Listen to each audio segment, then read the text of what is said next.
Scafidi here. Guzekowski here. Corral here. Super here. Chandler here.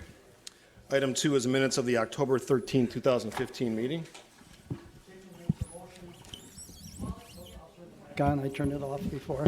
Okay, Dickman makes a motion, we approve the minutes of the October 13th, 2015 meeting. Guzekowski will second. Roll call. Dickman, aye. Johnston, aye.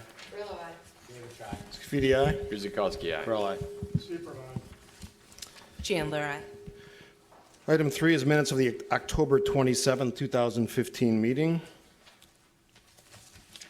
Okay, Dickman will make a motion, and we approve the minutes of the October 27th, 2015 meeting. Guzekowski will second. Roll call. Dickman, aye. Johnston, aye. Scafidi, aye. Guzekowski, aye. Corral, aye. Super abstains. Chandler, aye. All right, item 4 is significant common council actions. Carrie, Common Council approved 2 resolutions for certified survey maps at 9005 South 11th Avenue and 8380, 8400, and 8432 South 27th Street. Mr. Mayor. thank you, Carrie. Under item 5, we have 2 public hearings. One is a comprehensive plan amendment for a proposed amendment to the 2020 vision, a comprehensive plan for the city of Oak Creek that would update the planned use category and map 2 in the comprehensive plan from planned industrial to institutional for the properties at 7502, 7512 South Howell Avenue, and from planned industrial to planned business for the property at 7518 South Howell Avenue, tax key numbers as listed. Doug or Carrie? Okay, I'm not seeing images on the screen, but this is for 2 requests. One is by Kelvin Schrader for the property at 7528 South Howell Avenue, and that would be the one that I speak about first. You got it? So the property that is at the request of Kelvin Schrader is actually the one that has the dots, and the Sikh temple is represented by the hatched area.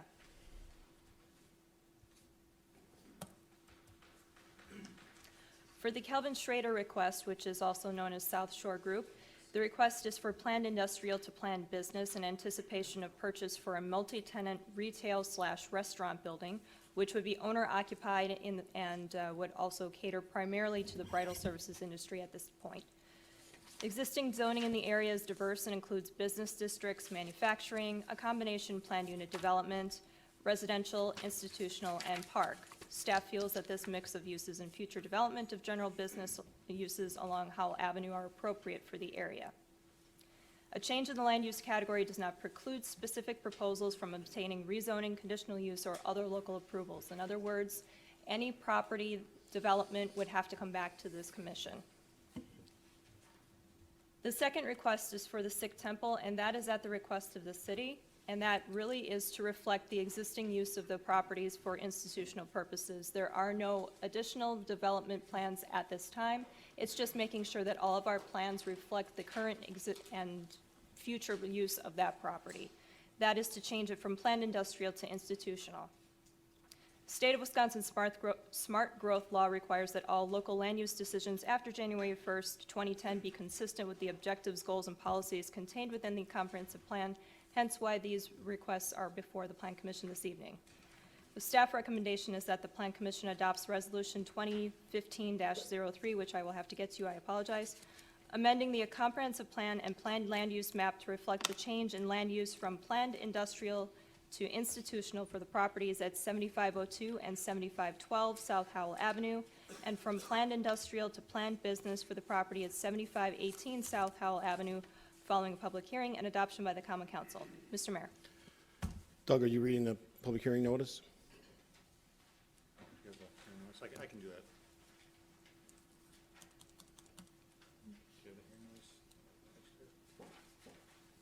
No, it's in the CNI legal.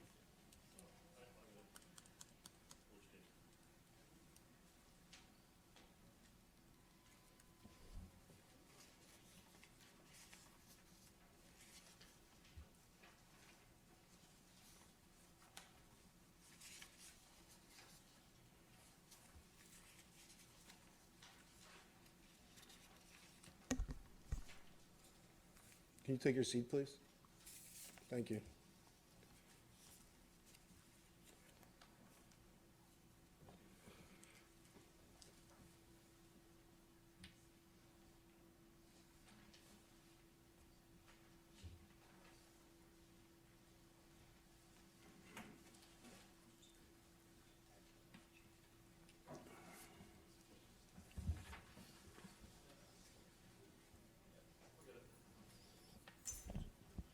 For the public, anyone that wishes to speak on an issue, please fill out one of these forms. I will call you up to speak to that specific agenda item.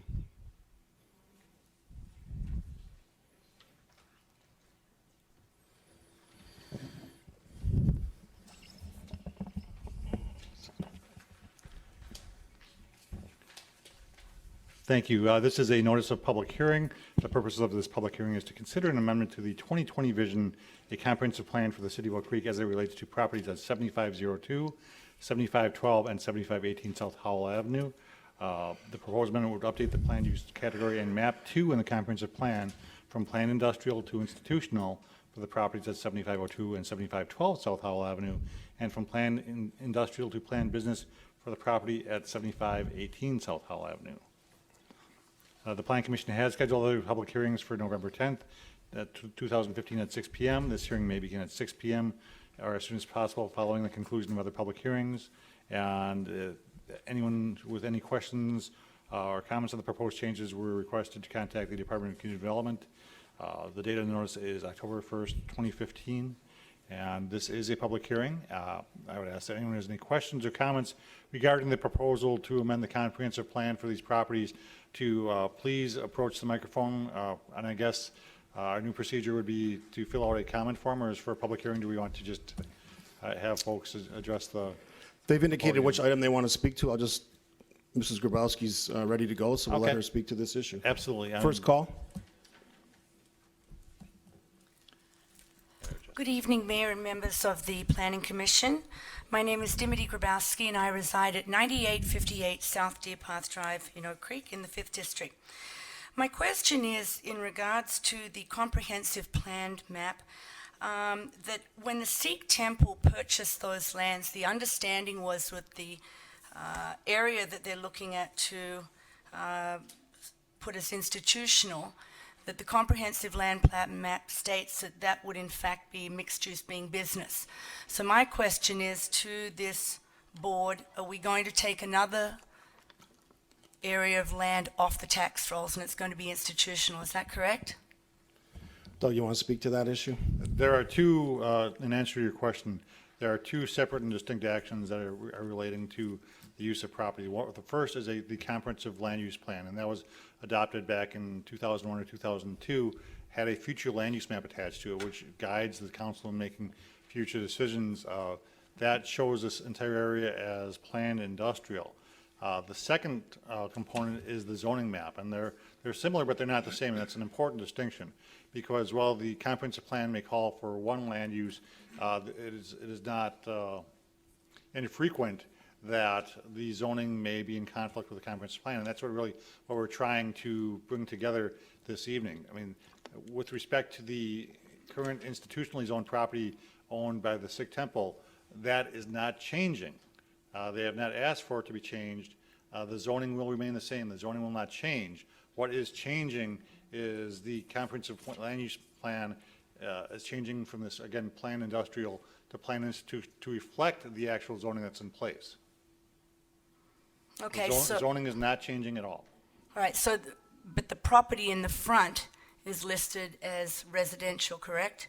Is it? Or mixed? It's not zoned institutional at this No, point? it is not. And again, Right, this so is- they would And again, be- this is not a zoning action. Right, but the zoning action, though, at some point will come before this commission to ask for institutional, and that's what I No, wanted to make sure. no. No. So it doesn't It come is back?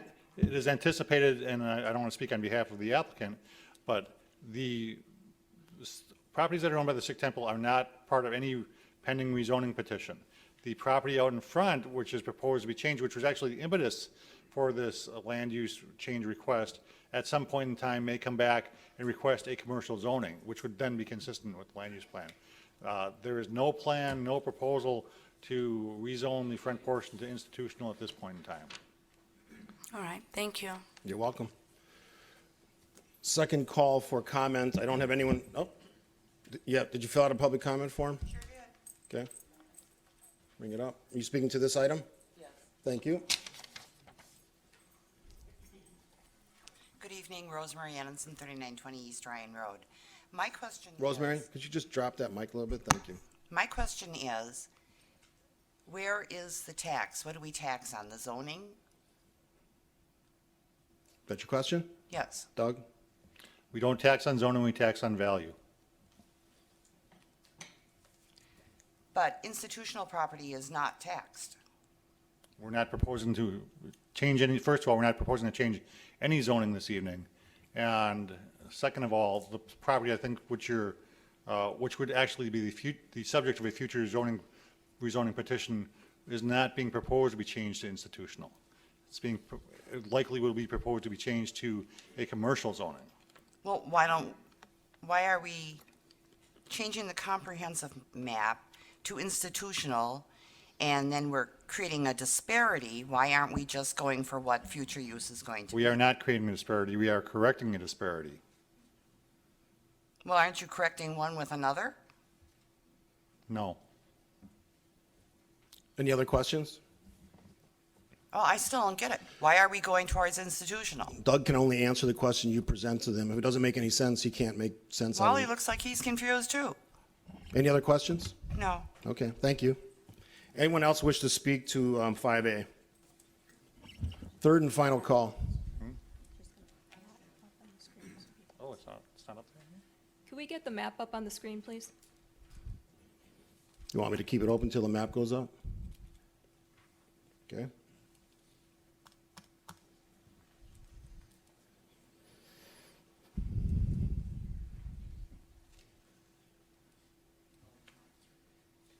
He's indicating he can't get it up on the screen, so. Okay, I'm going to close the public hearing. We're going to move to item 6A, which is a consideration of an amendment to the 2020 vision, a comprehensive plan for the city of Oak Creek that would update the planned land use category and map 2 in the comprehensive plan from planned industrial to institutional for the properties at 7502 and 7512 South Howell Avenue, and from planned industrial to planned business for the property at 7518 South Howell Avenue. Tax key numbers as listed. At this time, I'll open up for questions from the commission. Commissioner Dickman. For my own clarification, Terry, there's 3 addresses there, okay? And I know that it's not up on the board now, but when I look at it, I would think, looking at the drawing, that the middle address, 7512, would be the one where the, which is being, the property is going to be built on. The Sikh Temple property, I thought, would be 7502 and 7518. Is that correct? Or The 7518 property is actually the property that the Sikh temple surrounds. So I wish we had the map up, because the property that is proposed to potentially have commercial development on it is the property that shows as dots. The Sikh temple property, which is the property we are Okay. only changing to reflect the fact that it is already an institutional use, address here, is here, the area that is hatched. yeah, I see the hatched area here. Right, so those are the properties that are affected. Okay. I just saw that there were 2 pieces of land that went onto the street, and it looked to me like the center address would have been, the piece that was going to be developed, Right. that's all. The 75, I think it's 7502 actually, is a small piece that has the stormwater pond on it. Okay. Oh, it's back there. Okay, that answers the question. Okay, thank you. You're welcome. Other questions from the commission? Alderman Bekavich? I just, just for the audience, Turn your mic on. not used to this system yet, sorry. Just for everybody out there, just to make sure we're perfectly clear on this, we're not changing zoning, we're changing the comprehensive plan from industrial to institutional And planned business. and planned business. So that one parcel is getting changed in there, correct? The dots The one with the dots, is being changed. If it isn't up there, it's that parcel where the residential home sits. So the zoning is not changing, the comprehensive plan is changing. That's what's changing. I guess we can all look at the fact there shouldn't be a small factory sitting there on Howell Avenue, so it doesn't fit our plan. So for future planning, it could be a business, it could be part of an institution, say if the Sikh wanted to obtain it, whatever. That's up to a future zoning or whatever when they come before us. But just to make clear, it's going from industrial to institutional with those uses Doug so expressed. Did I get that correct, Doug? Yeah, again, and just to make this as clear as I can, the use, the zoning on the Sikh temple properties is not changing, not changing. The map that is adopted as part of the future land use plan is changing to reflect the zoning that's in place. Correct. What is changing is the house in front of it, I believe that's 18, Carrie? That is changing, again, from the planned industrial, which it is right now, to a planned business, which will allow them at some point in the future to come back before the city and apply for rezoning to a commercial zoning district. Thank you for that clarification. That's it. Okay, can you turn your mic off, please? Oh, yeah. Other questions? All right, then I need a motion on 6A.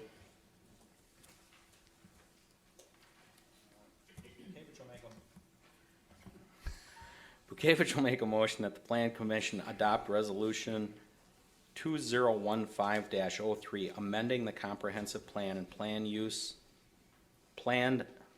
land use map to reflect the changes in land use from planned industrial to institutional for the properties at 7502, 7512 South Howell Avenue, and from planned industrial to planned business for the property at 7518 South Howell Avenue.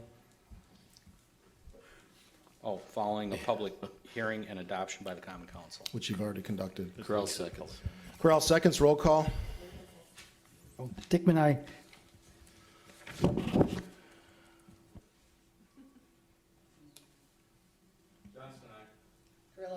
Bukavich, aye. Scafidi, aye. Guzekowski, aye. Seifert, aye. Chandler, aye.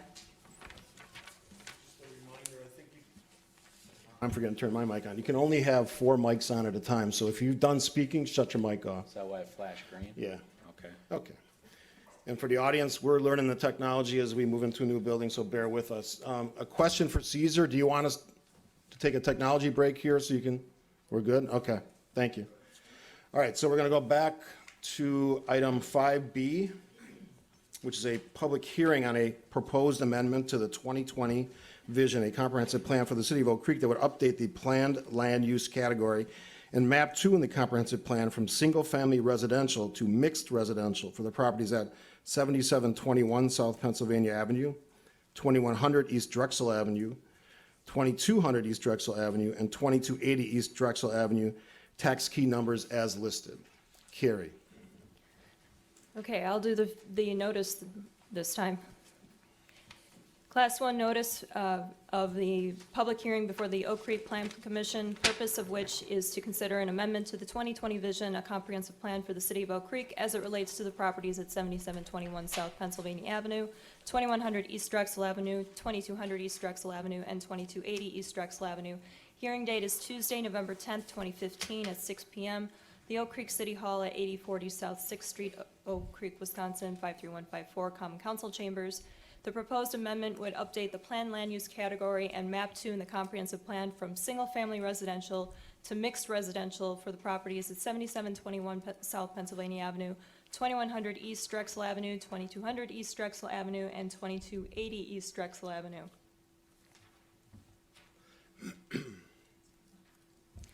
Plan Commission has scheduled other public hearings for November 10th, 2015 at 6 p.m. This hearing may begin at 6 p.m. or as soon as possible following the conclusion of other public hearings. Any persons with questions regarding the proposed changes were to contact the Department of Community Development during regular business hours. The date of this notice is October 1st, 2015. If there are any persons wishing to speak on this matter, please have your slips handed to the mayor and approach the podium. The applicants The applicant has expressed an interest to speak first. I'm going to grant that the request because I think they'll provide some information that will help the people that are going to come up and speak to the issue during the public hearing. So this is first call for public comment on item 5B. Welcome. Great, thank you. Mr. Mayor, Plan Commission members, thank you for the opportunity to be here this evening. My name is Tony DeRosa with HSI Properties, 18500 West Corporate Drive in Brookfield. When we were here before the commission back in September, it resulted in a vote that resulted in a 4-4 tie. Out of that meeting, we had two choices. One, we could move forward to the Common Council with the same plan as we had presented back in September, or we had the opportunity to modify that plan and come back before you. At the last meeting, there was a lot of feedback from neighbors, the Plan Commission members, as well as city staff. Out of that meeting, we listened to the feedback and the concerns that were raised, and we went back to the drawing board and took a step back. We believe in this great community and all the exciting things that are happening in Oak Creek, and that's why we wanted to come back and find a way to make this work. We're back before you this evening to share our revised conceptual plan that we feel addresses the concerns that were raised. Tonight, I want to walk you through the modifications that we've made to the plan based on comments that we received, and share that plan as well as some imagery, and then at the end, I'd be happy to answer any questions that you may have.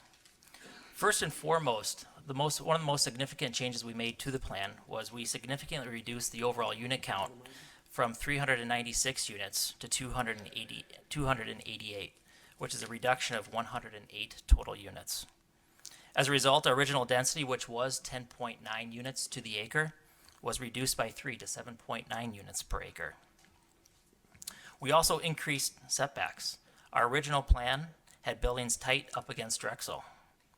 Our Drexel setback is now 276 feet to our first building. Code requires 30 feet. The buildings are now set back in a line that is further back than the adjacent church property. Our east property line setback, which has a 50-foot requirement, has a setback now between 110 to 170 feet. These significant setbacks have allowed us to create a green buffer or landscape area at the south end of the property along Drexel. And I'll get into that and show you I'll show you the site plan and some imagery of that in a little bit. We've also added and preserved existing trees along the existing property line. Our clubhouse, which on our original plan was located close to Drexel, has now been shifted further north by approximately 320 feet. Environmentally, some of the site features, our plan continues to preserve existing wetlands, and we've worked around floodplain areas as identified. We've completed a wetland delineation to confirm where those areas are. Our plan still incorporates a regional stormwater design system. This would be fully engineered to the satisfaction of the city engineer. And adjacent property owners will also benefit from this. Currently, this property does not have a stormwater management system in place, and as a result, adjacent neighbors can sometimes feel the brunt of this. Lastly, in terms of plan modifications, we think we did a better job of working with the existing grades of the property, and we'll get into that later on. The grade changes from south to north by approximately 40 feet from Drexel all the way to the north property line. On your screen, you see our revised site plan that we've provided. What I'd like to do is start at Drexel and work our way north through the site. Previously, as mentioned earlier, we had buildings that were tight up against Drexel with minimal setbacks. We've now replaced that with the green space and landscaping buffer that I mentioned earlier. It's important to note that while this landscaping area is highlighted with walking paths and a gazebo that's referenced there, what this green space area ultimately is at the end of the day, we're open to working with the city, we're open to suggestions and comments. This is really more just a conceptual feature that, yes, we're agreeing to set back our buildings as shown on this plan, and we're going to create some exciting green features, park areas or whatnot in this area. The buildings have been significantly pushed west off the east property line as well. Currently, our clubhouse is set back 170 feet, and we've been able to preserve the wetlands as mentioned earlier. We've also preserved the trees, and we've also added heavy landscaping around the property perimeter. Our clubhouse and pool, as mentioned earlier, are approximately 300 feet set back off of Drexel. And this plan in general has much smaller buildings overall, with reduction in the number of 20-unit buildings that was reduced from 13 to 6. As part of this revised plan, we've also shifted our density north. There's a lot of discussion about how much density was on the south property compared to the north property. We look at this as the south property is the property just immediately to the east or adjacent to the church. That south property, which is approximately 13.4 acres, now has a density of 3 units to the acre, a significant reduction of what we had previously.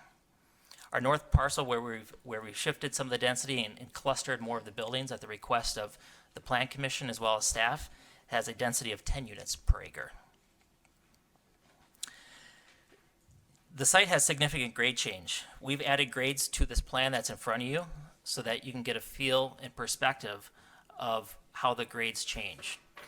We've labeled, if you look at where Drexel Road is located, we've put a few spot grades, the 700 elevation, and then as you go further east, the grade drops to 685. If you start at the 700 spot elevation in Drexel and you work your way north, when you get to our first 10-unit buildings, we have dropped by approximately 8 to 14 feet from the height of the road. As you go to the next group of 2 10-unit buildings, we've dropped then a total of 20 feet. We're down to 680. And as you go further, as you approach the first 20-unit buildings, it drops another 10 feet down to 670. And the next row of buildings adjacent to Zone AE, which is noted as the floodplain, you drop another 10 feet. So that's where the 40-foot grade change comes from.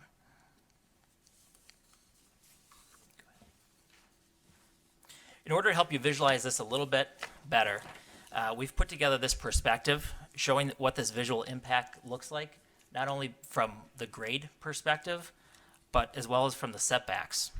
So we'd be standing here, basically taking a picture at the entrance to the development, looking north-northwest. And what you see on the left part of the rendering are the 2 10-unit buildings. Those are set back, as I mentioned earlier, about 275 feet from Drexel. And as you look just to the right of that, you notice that you're starting to see the upper halves of the buildings. And as you look a little further, you see more of the roof line of the buildings out in the distance, wanting to show what this would look like from the street and how the grade drops and how the visibility of the northern portion of the development decreases.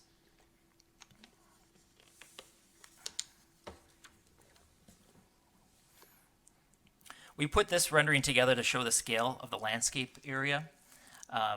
One thing to keep in mind that what you see for buildings here, for architecture, purely conceptual at this point. We will work through that process and work with the city to address that. What we wanted to show here is 2 things. One, this landscape buffer that's 275 feet between Drexel and the first 2 10-unit buildings. Just one idea of what this could look like. The gazebo that was referenced earlier is noted off in the distance. And we also wanted to show that you can see the grade of the site drop from left to right as you look at this. So really wanted to give perspective of what this could look like.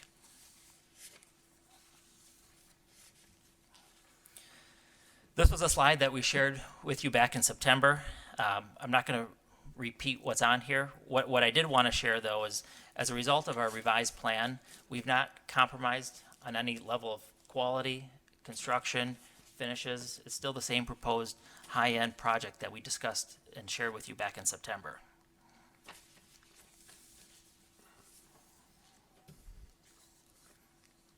In closing, I'd just like to highlight and recap a few of the project benefits. We feel this is an opportunity to provide a unique luxury housing option in a growing community.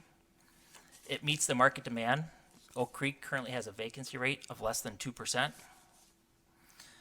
We feel that the green space buffer that we've added on the south end of the property is a true benefit of the project.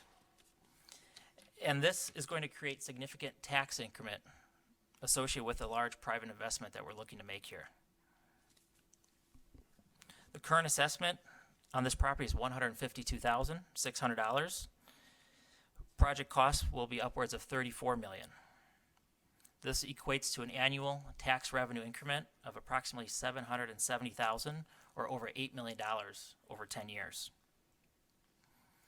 You know, and I ask that you please remember that we're still in the early conceptual phase of this project. We're not here tonight to answer every question that's going to be asked of us. And I don't think that's what is expected of us either at this point in the process. Things like traffic studies, as we get into the process, we will do the traffic studies. We will work through that. We will work with engineering on stormwater. And all of those conditions will be to the satisfaction of the city and as conditions placed on our development. We feel that the revised plan we've shared with you this evening has addressed the concerns that were raised, and we look forward to the opportunity to move forward with this opportunity. Thank you. Thank you. Second call, Christine Smith.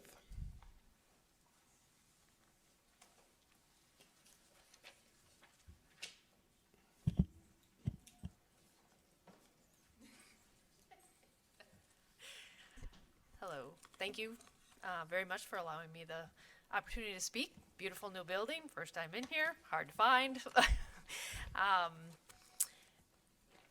My concerns with this are still mostly in the area of traffic and the density.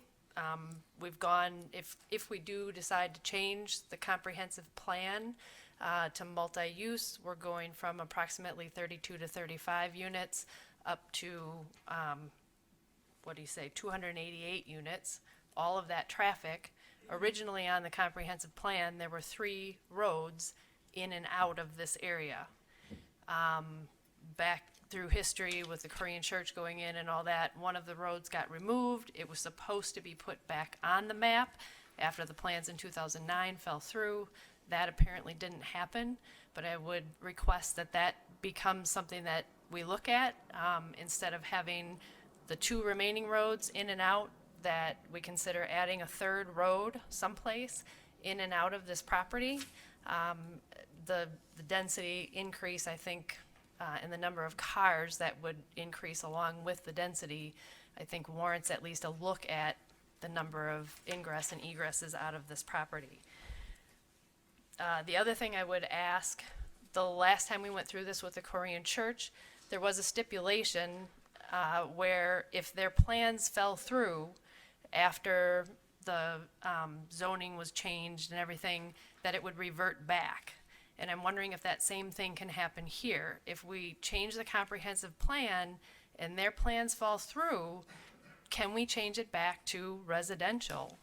I realize this is a little different because this is changing the comprehensive plan versus just changing zoning, but that would be another thing that I would request that we maybe take into consideration as we look at this.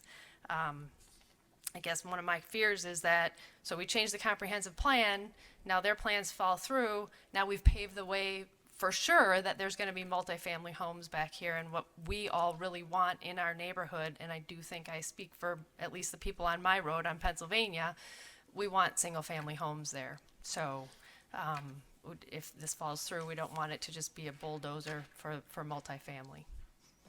So. Thanks for your comments.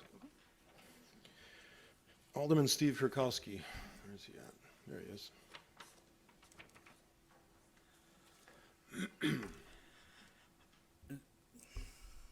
I stood up here at the last meeting and I didn't agree with it because my main concern was the density of the project. The residents and my constituents in that area were opposed to it also. And I've got, I think I would be up here for 20 minutes or so if I wanted to say everything based on discussions I've had. So I have to minimize that. I appreciate the fact that they came back with a new plan, and I appreciate that. And I sat in there on the meeting and I looked at that. And I have tried to convey that to the residents on Pennsylvania. And I know that you will hear from them that they are adamantly opposed to that. And I'm not going to take a position tonight because while I have to balance the desires of the residents on Pennsylvania, I also have to look at the overall picture, how it's going to benefit the city. And at some point I have to make that decision, and I'm not going to do that tonight. I know that they have concerns with regards to traffic on Drexel in Pennsylvania. So I tried to explain to them that this is just a change in the comprehensive plan.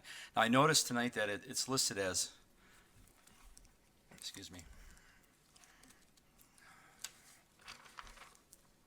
mixed. And I thought at the last meeting, we had it listed as multifamily. So if I'm wrong on that, just let me know. So I We didn't can have want, Doug address that. Sure, the land use classification for multifamily residential is mixed residential. okay.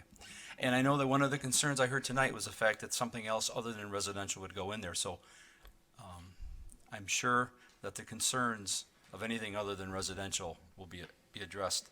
And with regards to notices that were sent out for the meeting, I know we had a concern that it may have been only 300 feet.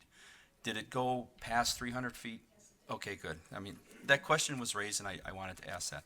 So, again, I appreciate what they've done. I appreciate the concerns from the residents. I know what we have to do as a city to try and make this, make use of the land that we have. I know that they want it to stay single family or as is, and I know today things are different. So, make the right decision, listen to everybody, and hopefully everybody will continue to have open minds and try and perhaps think outside the boxes of what we're trying to do here. And we're not going to please everybody. I understand that, but we're all trying to do the best thing. Thank you. Thank you, Alderman. Thomas Sprague.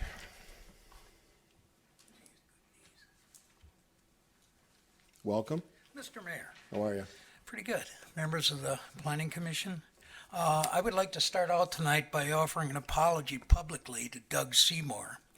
At the September 8th meeting, I attributed some comments to him that were not true, and I was corrected, but I don't think the record corrected it, so I would like it to. I was wrong in what I said. The second item I'd like to cover is a letter I received from the planning office, and Tony spoke of it earlier when he said there were two options. The city attorney offered two legal options after the tie vote. And one was to take it directly to the Common Council, sans a recommendation from the Planning Commission. And the second one was to change or amend the proposal and bring it back here. I read the September 8th proposal. I'm reading today's proposal. No difference. If we're talking about what Doug was just saying, all this body is worried about now is modification, amendment of the comprehensive plan. Then this should not be on the agenda. If they want to try and change their presentation to try and get the Common Council to accept it on their basis, then I think that's the place it should go, not back here. This is a second bite at the apple. I just don't understand why we're back here. Well, the applicants made that decision. They didn't have to come back here. I think getting more input is a good thing from the public, and ultimately the council is going to decide this either way. I agree with that, and I appreciate that, but it just goes against the grain that we didn't get it the first time, so let's go back and try again and see if we can change some minds. And the second thing I want to talk about is the comprehensive plan. At the September 8th meeting, we talked, and I was told several times, the comprehensive plan, and I think Alderman Bukewicz, if I'm pronouncing that incorrectly, it's close, played ball in South Milwaukee. You talked about the fact that the comprehensive plan was a planning tool, and strict adherence to the comprehensive plan wasn't required. As a matter of fact, there's places in it that say you do what's best for the city. But I spent a lot of time reading the comprehensive plan in the last 2 weeks, and it isn't interesting reading. I would agree with that. But I will say I did find some key points in it, and one of the most pressing points that I found was contained in the framework of the goals and objectives of the policies of the framers of the comprehensive plan. And that was that this body and everybody in the city administration should be communicating to private developers when they come up with plans that, hey, this is our comprehensive plan. You try to match this. Don't ask us to amend our plans so you can build in our city. Otherwise, why have a comprehensive plan? Everybody that comes along with a tasty tidbit where somebody gets excited about some increased tax levy, and now we're just going in different directions again. A lot of money, a lot of time, a lot of people work very hard on this comprehensive plan. And I think unless there's a compelling reason to change it, that we should be obligated to stay as close as we can with the terms of the comprehensive plan. And the last thing I'd like to say, one thing I did read in here, was that the comprehensive plan is outdated. It says we should be looking at it every 10 years, and I think we're a little delinquent. And maybe getting caught up in that endeavor would help avoid some of these conflicts. That's it. Thank you. Thank you, Mr. Sprague. David Kubasek.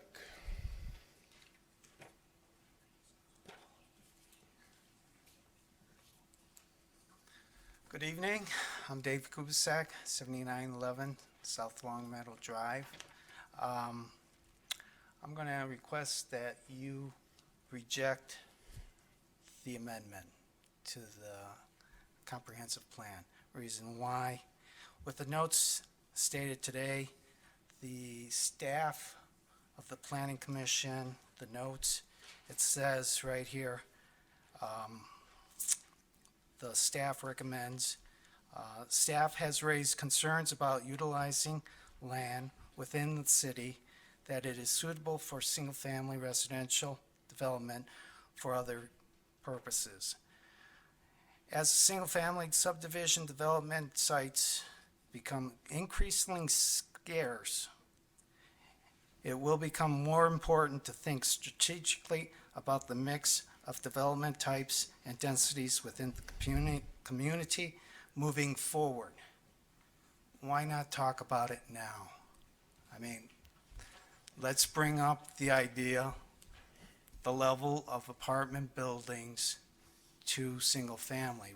Last time I came up here and I told you it's 42% apartment buildings, which is quite high. What is the level, acceptable level that we need? Not only that, in this recommendation, the staff makes mention about South Milwaukee's apartment buildings, but they don't mention about Ebeshine Park or the Oak Creek River Parkway. Those are resource protected areas. In the comprehensive plan, page 22, section D, it states, District Number 3 is defined as a conservation neighborhood district, which is unique, to preserve the Oak Creek River Parkway resource protection area. Single-family housing is or will be the dominant development in these districts. Also, with recommendations for natural resources,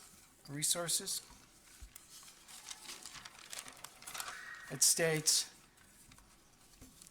refers to generally only very low density development should be allowed in or adjacent to these resource protection areas.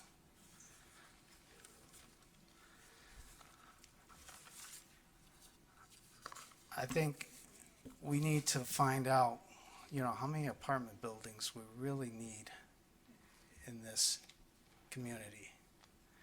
It is a unique area. It's not like the rest of Oak Creek. Those areas are particular in character.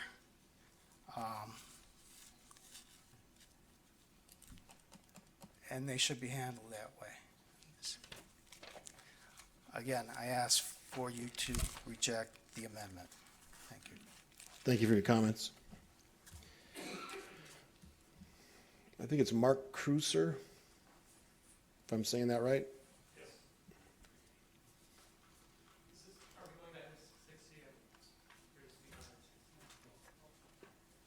All right.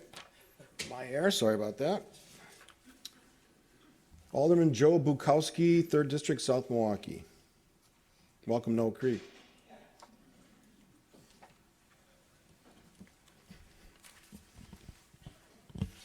Thank you, Mayor and Commissioner members.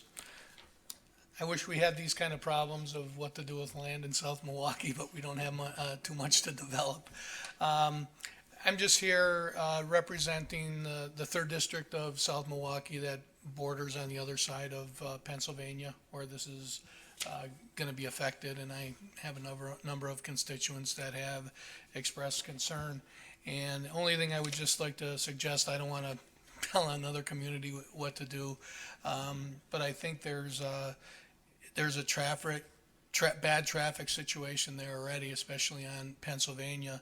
If any of you have had the pleasure of commuting and coming home southbound on that area, it's backed up tremendously. And I think we did a really good job in working together from College Avenue to Rawson, and it was always my understanding that we were going to do the same type of road from Rawson to Drexel there. So I'm thinking, I just don't think that, I guess I would prefer that the road infrastructure would be in place and we could work together on that. And then I think it would be better suited for development like this, because I do feel that it's a quality of life issue for the constituents I represent, as well as some of the folks I'm hearing in Oak Creek. So thank you. Thank you. I will tell you, I talked to Mayor Brooks today about traffic on Pennsylvania, where we have a meeting scheduled in 2 weeks with both mayors and both city engineers to talk about possibly expansion of that road, so Thank you. appreciate that. Anthony Miranda. There he is. Best dressed guy here.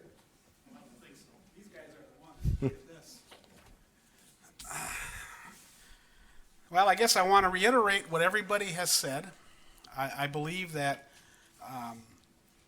the plans that were laid for the city of Oak Creek should be maintained, that it should stay residential.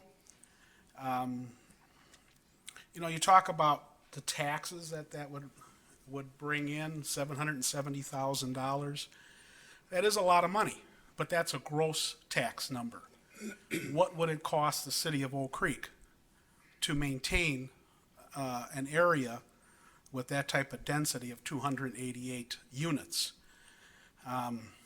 There's, of course, more police, more road construction crews, plowing snow and garbage, all of that stuff enters into it. I think we would be hard-pressed to say we don't have at least 70 homes between Oak Creek and South Milwaukee that are opposed to this.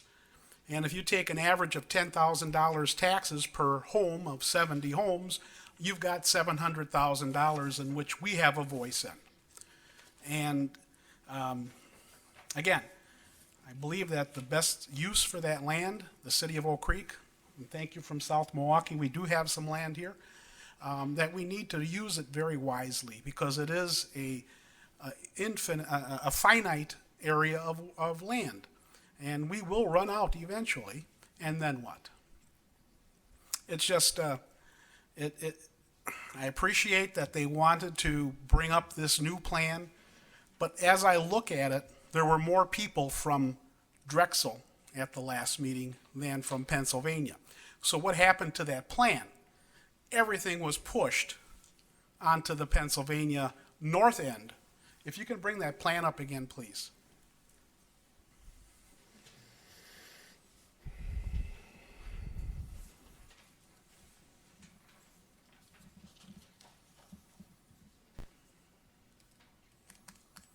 Okay, I'm thinking Zone AE would be the north part of that land. Am I correct?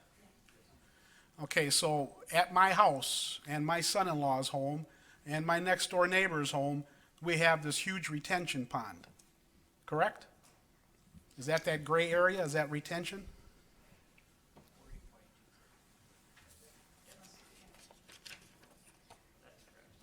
Up here. So all this water, You got to have you speak on the mic, please. I've got a big voice. But all of that water is going from north to south to a retention pond. The way that land drains right now is exactly that way, and when we have a lot of rain, that land between my house and my son-in-law's home floods. So now we're creating even more so with the retention pond being there. Doesn't make sense. So, I mean, was it Walter, last time you said you had apartments next door to you? Not you? Somebody said that. I got them there, man. You have. Alderman And you don't Bekavich. mind that? No, I've lived there 25 years, and Okay. quite frankly, I lived there 25 years, and knock on wood, I've never had problems. And as an alderman, I actually have more problems with single-family homes than I do with my apartments. Okay, that's a good thing. Yep, you're very fortunate. I don't know, this just doesn't make sense. It really doesn't. No way, you look at it from an outsider, I understand where you gentlemen bought this land and you gotta use it, but I hope you put a contingency on your offer to purchase, because this isn't a good thing. This is not a good deal. It just doesn't make sense. Pennsylvania Avenue is just a mess. If you try to do this and the road at the same time, you'd have a huge problem. How would we gain access to our homes? There's no other way in to Pennsylvania Avenue. I can't come in through the creek with a boat. You know, it doesn't make sense. So before we could even think about something like this, I think we need to get together with South Milwaukee, make some new roads, then take another look at the situation. As far as the land from the Korean church, somebody brought up a great point. If that land wasn't used at that time, it would revert back. Did it revert back? Don't know.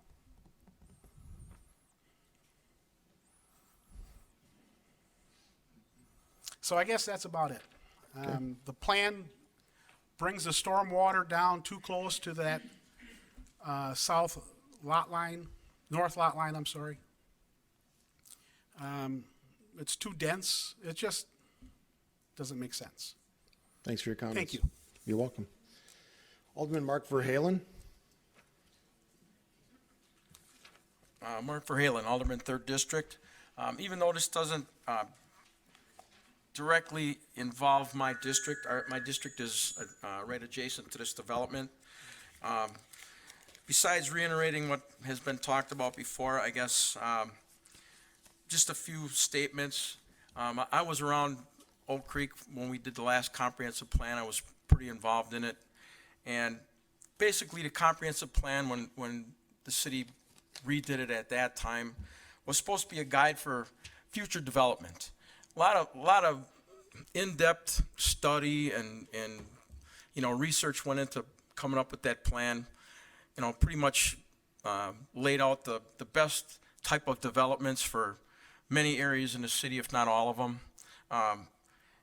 As was stated before, this area was kind of designated for more less dense developments, single-family homes, maybe bigger lots. And a lot of factors probably went into that. We didn't have the traffic problem on Pennsylvania at that time like we do now, but that's just something that added into the mix in the last probably 7 or 8 years. That's one thing. So I guess Plan Commission, besides looking at the tax advantages to having multifamily versus single family, which at this point in time, that's the only thing I see that's the big advantage to the city. More tax revenue coming in because of the development differences. Another person stated before, we're already at 42% of our developments are apartments.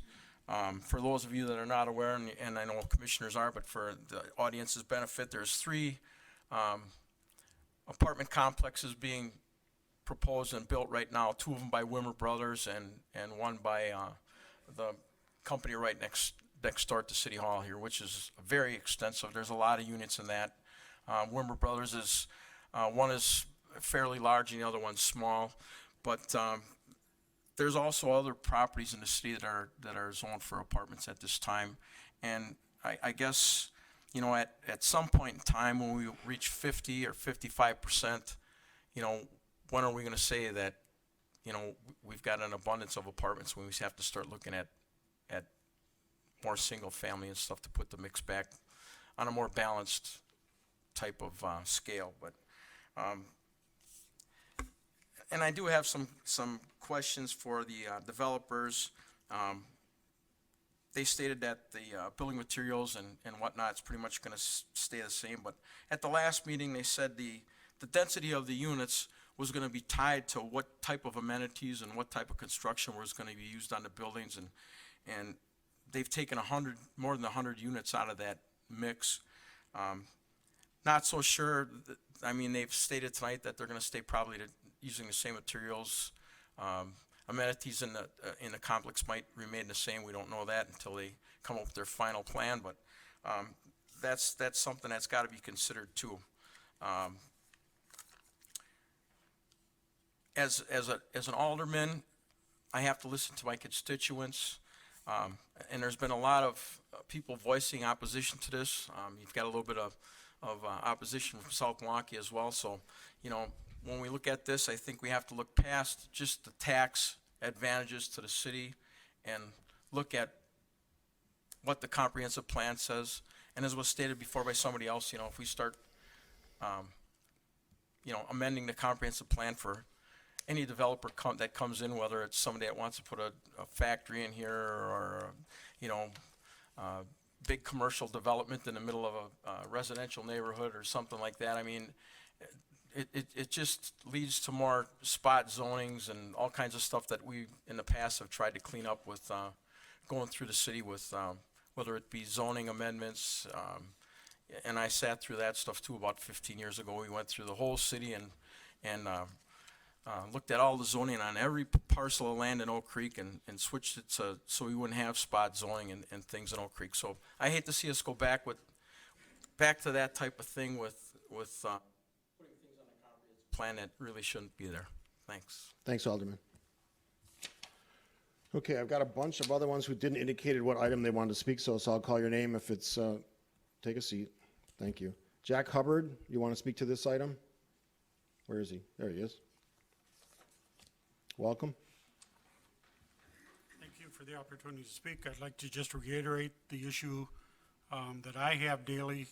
I have to turn off of Long Meadow left to go west on Drexel daily, and my commute has changed considerably in the last few years with the volume of traffic that's on Drexel now.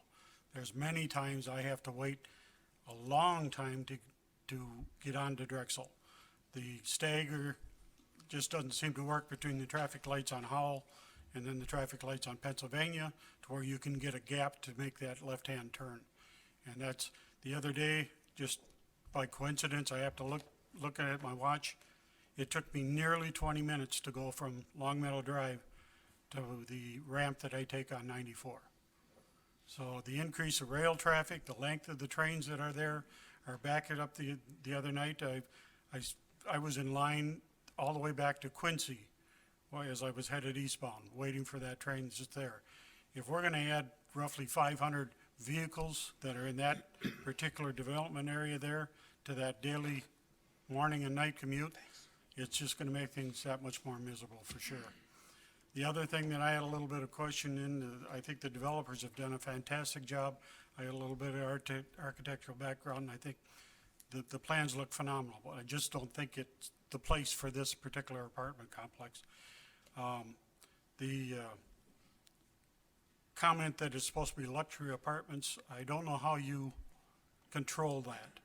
If you control the quality of the environment by the cost of the rent or what you do. I just don't see it there. We have a perfect situation with the reconstruction of Ryan Road to handle lots of traffic, very well to the interstate, to the industrial areas that are on the south side of town, where I would assume we'd have a fair amount of employment. I think there's lots of property in that particular area that would be much better suited for this kind of use. Thank you. Thanks for your comments.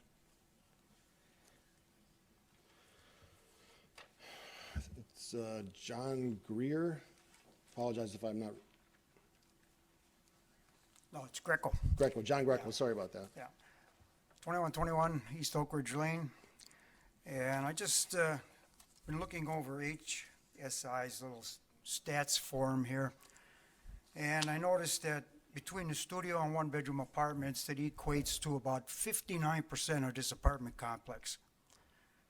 And I guess my concern is, to me, studio apartments are barely one step above a rooming house.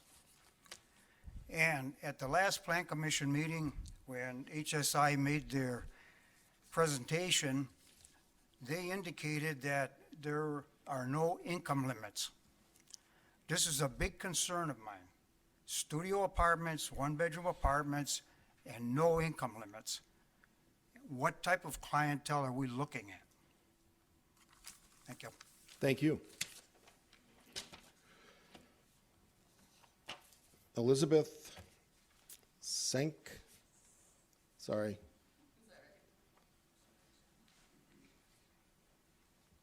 How do you say your last name?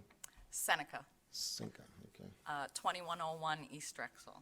I was looking at the slides, and while I sincerely appreciate all the modifications that were made to the property, since, you know, I'm right across the street and I'll be looking directly at it, and I appreciate all of that.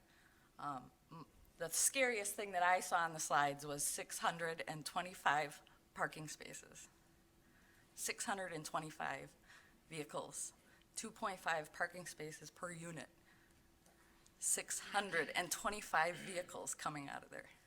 And that doesn't include visitors. And that's what's gonna happen in front of my house. It's scary to me. That's all I have to say. Okay, thank you. Rita Grazer? Got it right.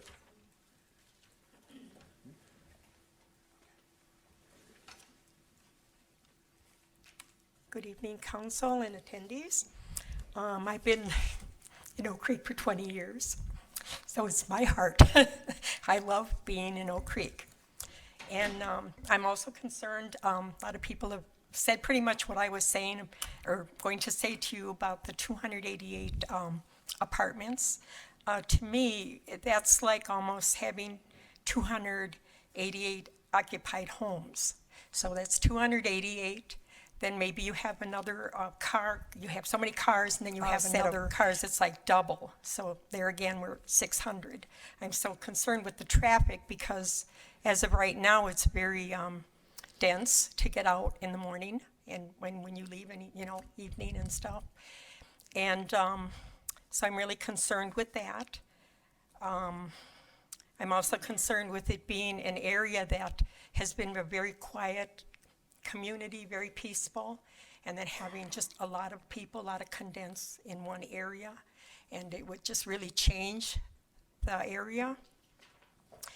And also, I believe probably there's another location for the apartments. They're beautiful apartments, and probably someplace else would be another. I think there's other land that's available, and I'm asking you that you keep this area for single family, because that's how, when we all look for our apartments and we found the places that we wanted to live, and we had the understanding that it was to be single residential. And I'm asking you that you maintain and honor that commitment, that that's what you set it up for, is to be single residential. And I would just ask that you reject the other plan. Thank you. Good job. Arden, did you want to speak on this issue? Where's Arden at? Arden, did you want to speak on 5B? Welcome. There you go. Arden Degger, 8540 South Pennsylvania Thank you, Avenue. sir. This is an interesting proposal. Did you see the change in elevation from the north end to the south end? Just think the problems in winter with snow and with this change in elevation. Where and what direction will the vehicles be able to go? In fact, if you look at this plan, and I'm sure you've seen it, it's evident that you've got bottlenecks. You got a bottleneck at Pennsylvania and a bottleneck at Drexel. This'll never work. It'll never work. It already is filled with traffic prior to the working hour and especially after school. Turn this down, please. Thank you, Mr. Degner. Rosemary Annenson.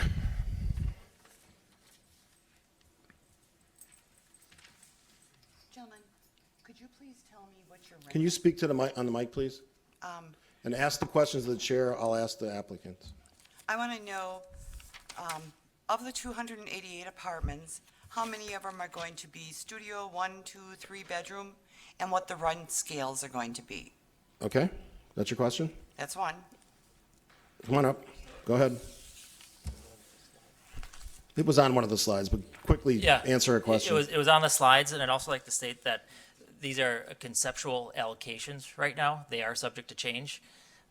Currently, the slide says studios 10%, 1 bedrooms 30%, 1 bedroom plus dens 19%, and 2 bedrooms at 41%, all subject to change. I missed that 1 bedroom plus 10, plus den. Plus den 19%, and 2 bedrooms 41%. No threes? Not on the plan that you see before you. And the rents? The rents are going to be an average range between $1,000 and $2,000 approximately. Okay, you can sit down. Rosemary, you can take the mic. Well, I fail to see where we would be able to fill the $2,000 rentals. I don't think that our $54,000 mean income, that those people can afford it. And I don't see people moving into Oak Creek to pay that kind of rent when you can buy a house. 7.9 units per acre would verse 2 houses on half-acre lots per acre. So instead of 288, we're looking at roughly 60 homes, and 288 apartments would fill an elementary school. So we'd be building another school. And right now, we're looking at 8.6 increase on our taxes next year on the school side, so I just don't think it's a good idea. I have a question in regard to that clubhouse.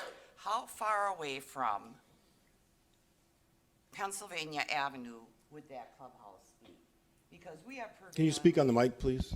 we have prevailingly southwesterly winds, and that's going to carry that noise from a clubhouse, depending on, are you going to use it for large parties? It's going to carry music and noise into those residences along Pennsylvania Avenue. I get it from the bar up the street.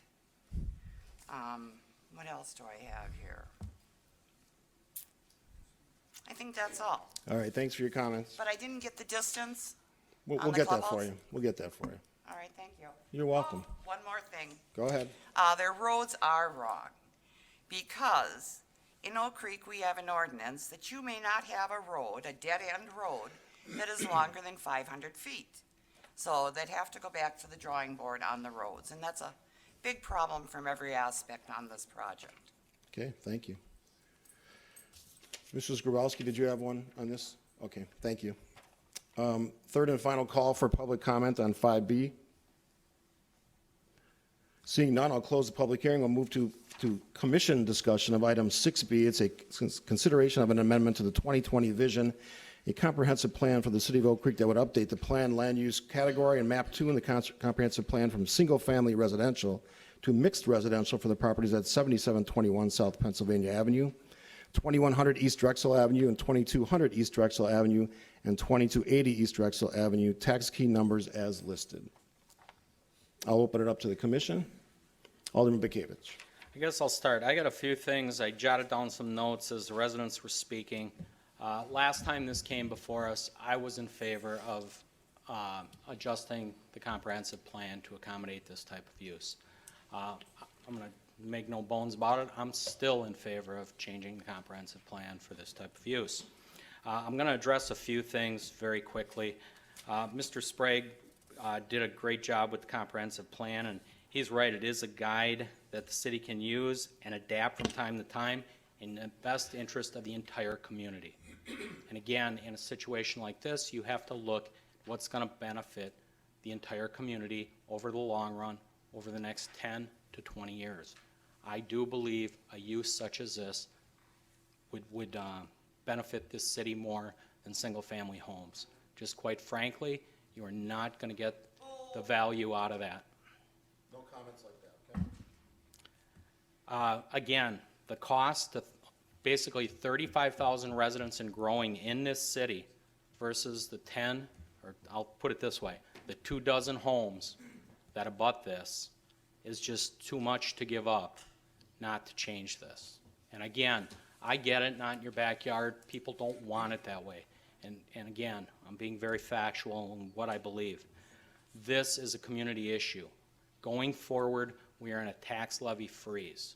And again, we shouldn't just base this on monetary value. You will never achieve those taxes out of single-family homes. There is no value for a single-family home developer to put those roads in and the infrastructure to support those homes. That will happen at the cost of the developer here. This is non-TIFT money. That will go directly into our general fund, looking to support, to hire more police, more fire, more streets, services, utilities, you name it. It benefits the city directly from a tax base, okay? We will not plow those streets or the garbage pickup. One of the residents said that'll add to our cost. That's done because this is an apartment unit. We don't do that for apartments. We don't do it for condos, okay? Versus the two roads in and out. There are two roads in and out, and I agree with you. We are gonna have traffic issues. We need a TIA, a traffic impact analysis done. We have to figure it out. We have to do that same thing as we adjusted for traffic when we put in the interchange on Drexel Avenue, okay?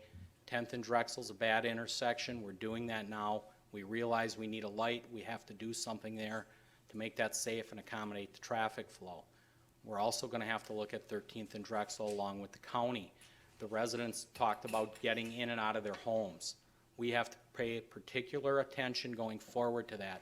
We have those problems on 13th and Drexel. I don't want to call it collateral damage. I don't want to put it that way. But these are things we've learned in the past we have to look at. They did say they'd look at that. We have the traffic engineer up here. I think he'd agree with me. We have to look at that very carefully, how we're going to handle it. Pennsylvania will widen out. It won't stay that way forever. The mayor talked about a joint meeting. I believe we're going in that direction. Point of interest, and correct me if I'm wrong, Mike, Camelot Trails, is that the subdivision to the north or whatever it's called, King Arthur's Way, whatever it is?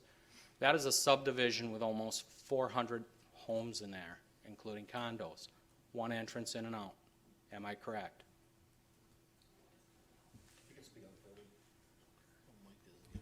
Mike Kresick, Oak Creek Fire Department. Yes, you are correct. There is one entrance in that subdivision. The only thing I would caution is that in the past may have been an acceptable design practice. The fire department does strive for multiple access points. I agree, and I any think they development. achieved that here to try to accommodate that. A third would be nice, and if we could work it in, great. It may help traffic in the end. Don't know, I'm not a traffic guy. I just wanted to make that point that to the north of the people on Pennsylvania there, that there is an entire subdivision with one entrance in and out.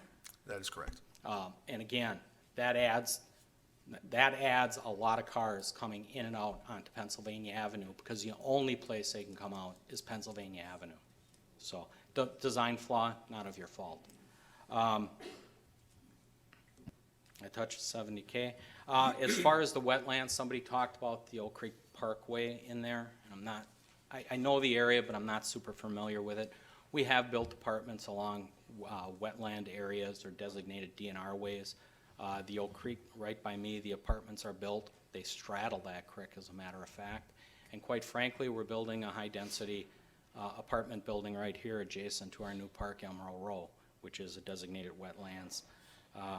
Again, as far as 42% of apartments in the city, I can tell you statistically, home ownership is not on the top ranking list of millennials these days. It is hard to believe, but home ownership is not there for them. I don't know why. I'm a homeowner. I believe in it. If I ever left the home, I'd want to go to something I own like a condo. But statistically speaking, that's why the city of Milwaukee and everybody is going to these apartments. Millennials are going to these things. That's where the demand lies. They address the grade going north to south, dipping down. And based on the conceptuals, I'm not exactly sure, but he gave the step downs at about 12 to 15 feet. The average story on a home is about 12 foot per story. So if it's dropping over 20 feet to the back end there, it's almost like having one unit underground from road level at Drexel. And I can argue to the subdivision to the south, I know people that live there that have a single level home, but the way it's constructed, the roof line takes it up 3 floors because it has no load-bearing walls. And it's about a block and a half off Drexel, and you do not see it. But again, that's speculative there. As far as the rental units, what they're going to get from rent, the burden really falls with HSI on that one. They have to do this. They're self-financing. If they fail in that method, they're going to lose money. I hope they did their homework with that.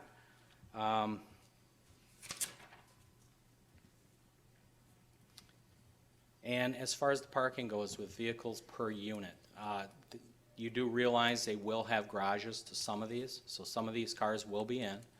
It accommodates 625. And the exact number to be parked in garages is 250. 40% of the cars will be housed indoors. I can tell you in my subdivision alone, I've gone neighbor to neighbor with people where a single family home has had up to 6 cars. There's no limit as to what you can have. I personally have 3 in my driveway, and there's me and my wife. And in summertime, I got another motorcycle floating around. So again, we're guilty of that, whether we're homeowners or whether we're apartment dwellers. I think the biggest problem we have going forward, and we really have to pay some attention to it, is the traffic analysis going forward. Again, I've stated a lot. It probably isn't popular with a lot of people here. Again, I can feel for the aldermen in the 3rd district and the 1st. They're good people. They're listening to their constituents. They're doing exactly what they've been elected to do. Again, I'm going to have these same issues coming up in the 2nd district very soon. And again, I have to go with what's best for the community, because long after I'm gone, I want to leave this a better place than I found it. And keep in mind, we're 35,000 and growing. So again, when we grow, we have to put people on. That's police, fire, important services such as that. We need to fund these people, and that was a big topic at budget. How do we do this? We're in a tax levy freeze. We need to find revenue sources. And again, a lot of development that comes in, and we have great development coming in, asks for TIF assistance. We will see that money, but it's going to take a long time to see that money, and that doesn't help the immediate. So again, this is where I'm sitting on this issue, and I will now turn the mic over to somebody else. I've talked pretty long. Thanks. Thank you, Alderman. Commissioner Johnston? It's okay. You're good? Other comments from the commission? Go ahead. Well, first of all, I want to mention that I do appreciate the effort that HSI brought forward. I think they did a good job at listening to what the commission had to say, and to some extent to the residents. I'm hoping it was a back and forth communication, and and work in progress. My biggest concern, while I opposed this last time, my biggest concern has to do about, it's all around the traffic. It's on Drexel and/or Pennsylvania. And until we can get the traffic and the roads fixed, no matter if you put this development in there or a subdivision, you're gonna have the same problem. So what's best for us is the question. That's where I'm gonna leave it right now. Okay. Commissioner Dickman and then Commissioner Correll. At the last meeting, I did vote, for this change, as many of you may have remembered. And I made that decision because I was a member of the Comprehensive Plan Committee. Mark, you were and I was, and we put a lot of thought into it, that it was a guide. And I knew that if the change was made, that it would allow mixed residential units. In other words, you could have single-family homes, you could have apartments, condos, et cetera, under the change. And I did not want to make my decision last meeting based on a plan, a conceptual plan, okay? And I was a little surprised they came back so fast with changes, having listened to the people. And I didn't want to do it again, but this time I think I better make any decision I have based on the new plan that they presented. Because it's still, to me, there's just still too many units.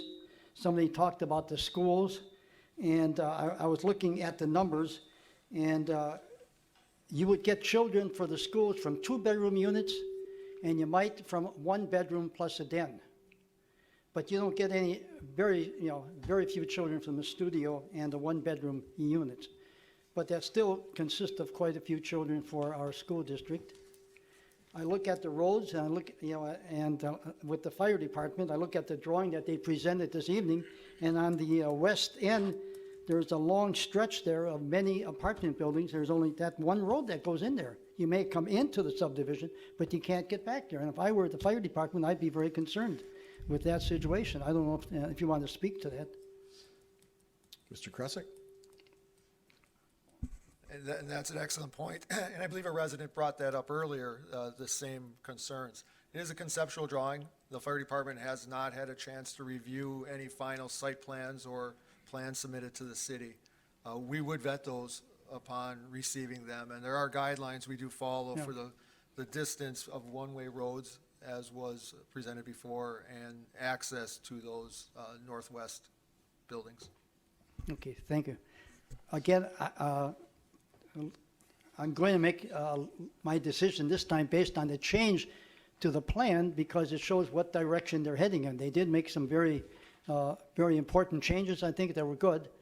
But as I said, I didn't expect the plan to come back this fast, and I did expect that if we did make a change, that they might go having a mix, like I said, of single family. They could even have duplexes, townhouses, et cetera, something that would be not as dense of a population in there, and therefore not as many cars coming out of there. I could come up with other ideas, but that's just where I'm coming from. Okay. Thank you. Commissioner Correll, then Commissioner Carrillo. Like Commissioner Dickman, I voted in favor of this the first time with concerns and wanting to see more in the plan. Surprised at the timing and how comprehensively you listened to the comments. I think we dropped 25% of the units decreased.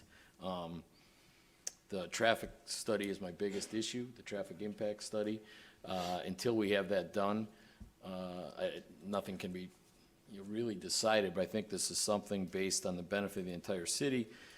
Specifically how it's now laid out does have some merit. Alderman Bukevich summed up a lot of points that not all the elected people maybe want to take that strong of a stand, but I commend you for doing that. Commissioner Dickman, the school concerns, just doing some rough math, 40% 2-bedroom, you may be getting students out of 120 units, 60 to 70 homes with 3 bedrooms in that area, filling the schools up just as well. I think it's a wash. So my whole thought process is the traffic impact study and what that brings. Okay. Commissioner Carrillo. Also, thank you for listening to what we had to say. I am part of the group with my friends and coworkers that are looking for luxury apartments in Oak Creek. And we can't find any. I mean, other than across the street, there aren't any in our city. And to say that the $2,000 that we could spend on an apartment and not own a house, we don't want to own houses anymore. We want the apartments, we want the luxury apartments. So I welcome that into, into our city. I think there's definitely a niche for it, and I think we need to address that. As far as the school-age children, right, it would only probably be the 2 bedrooms that would have maybe 1 to 2 children at the most. I also, for the last 10 years, have traveled Pennsylvania during rush hour from Oakwood Road to the expressway at 7:30 a.m. and at 5 p.m., and I have not altered my path because of the traffic. It is not that difficult to get through Pennsylvania to get to the expressway. So I was in favor of it before. I'm in favor of it again. Okay. Commissioner Seifert. Yeah, I think it's great to see a development come to the city. I'm a little concerned about the density, though, again, of putting everything in one little pot. I still have some concern with the fire department and their safety as far as just 2 exits coming into this development. And it sure would be nice if we could come up with another road pattern to help open that up, to give a little more flexibility. Okay. Commissioner Chandler, do you have questions? Any other comments from the commission? Alderman Guzikowski. Forgot your name for a second. That's all right. 3 points. A timeline for a traffic study. You mentioned that you were going to meet with South Milwaukee. Next 2 weeks. So once a timeline or a study starts, I mean, what are we talking? A month, a year? I'll leave that up to the expert sitting on the second seat from my left. We're looking at least a year just for the design. We're going out for STP funding. If we're able to procure the funding, that'll be for the design, for the construction, for the real estate acquisitions. We're probably looking at a 2-year process before the road's done. Okay. Because my concern would be, again, whether it's this project or residential, we need to have the infrastructure in place, and we have to plan for that. That's my concern right now. The other thing is, I think too, also, we do need a 3rd road, a 3rd entrance into this subdivision. That's just my last observation. Okay. Any other questions? Commissioner Johnson? I voted against this the last time it was around. I'm still not in favor of the density of the subdivision or the development. We do have some traffic concerns that we'll have to address. But I think this land is going to develop as some sort of mixed-use property in order for this to go forward. So for what the item is in front of us, for changing the comprehensive plan to a mixed-use zoning, I think fits with this property. That is my comment. Thanks for the comment. Carrie? Just a clarification that the request is for mixed residential, not mixed use. Good clarification. Rosemary, quickly. All right. Pull the microphone down, please. Thank you. First of all, I think we need to talk about the math. It's not a wash, Mr. Correll. If you look at the 1-bedroom, then the 2-bedroom, the 1-bedroom with the den, so I took roughly 55% or 56%, which would come up to 161 kids if they had 1 kid. You can double it if they had 2. In contrast, if you have 60 homes with 1 kid, you got 60 kids. If you got 2, you got 120. So even with 2 kids, we don't have as many with 1 kid at the apartment. And Mr. Lukavitz, I'm really disappointed. And I think it's a big problem that we're seeing with our Oak Creek officials, elected, workers, whoever. What is best for the community? I'd like to poll this audience and have those people that are not in favor of this project, please stand. If you don't support this project, Please talk on the mic. stand. It is appropriate for her to ask the poll the audience. Okay? Yeah. So, you've got all these people against it. They vote for you. You represent them, not the city. Remember that. All right, thanks for your comments. All right, I guess, Doug Seymour? thank you. Rather than to kind of make back-of-the-envelope calculations for, of what school-age population is per dwelling unit, I mean, we can get those figures right from the school district, and I think you'll be, some of you may be surprised to see how low it is. Okay. I'm going to allow one more question, and then we'll have the developer close it off, then we'll, come on up. Sure. Just identify again, name and address. My name is Rita Grazer, 7933 South Long Meadow Drive. Thank you.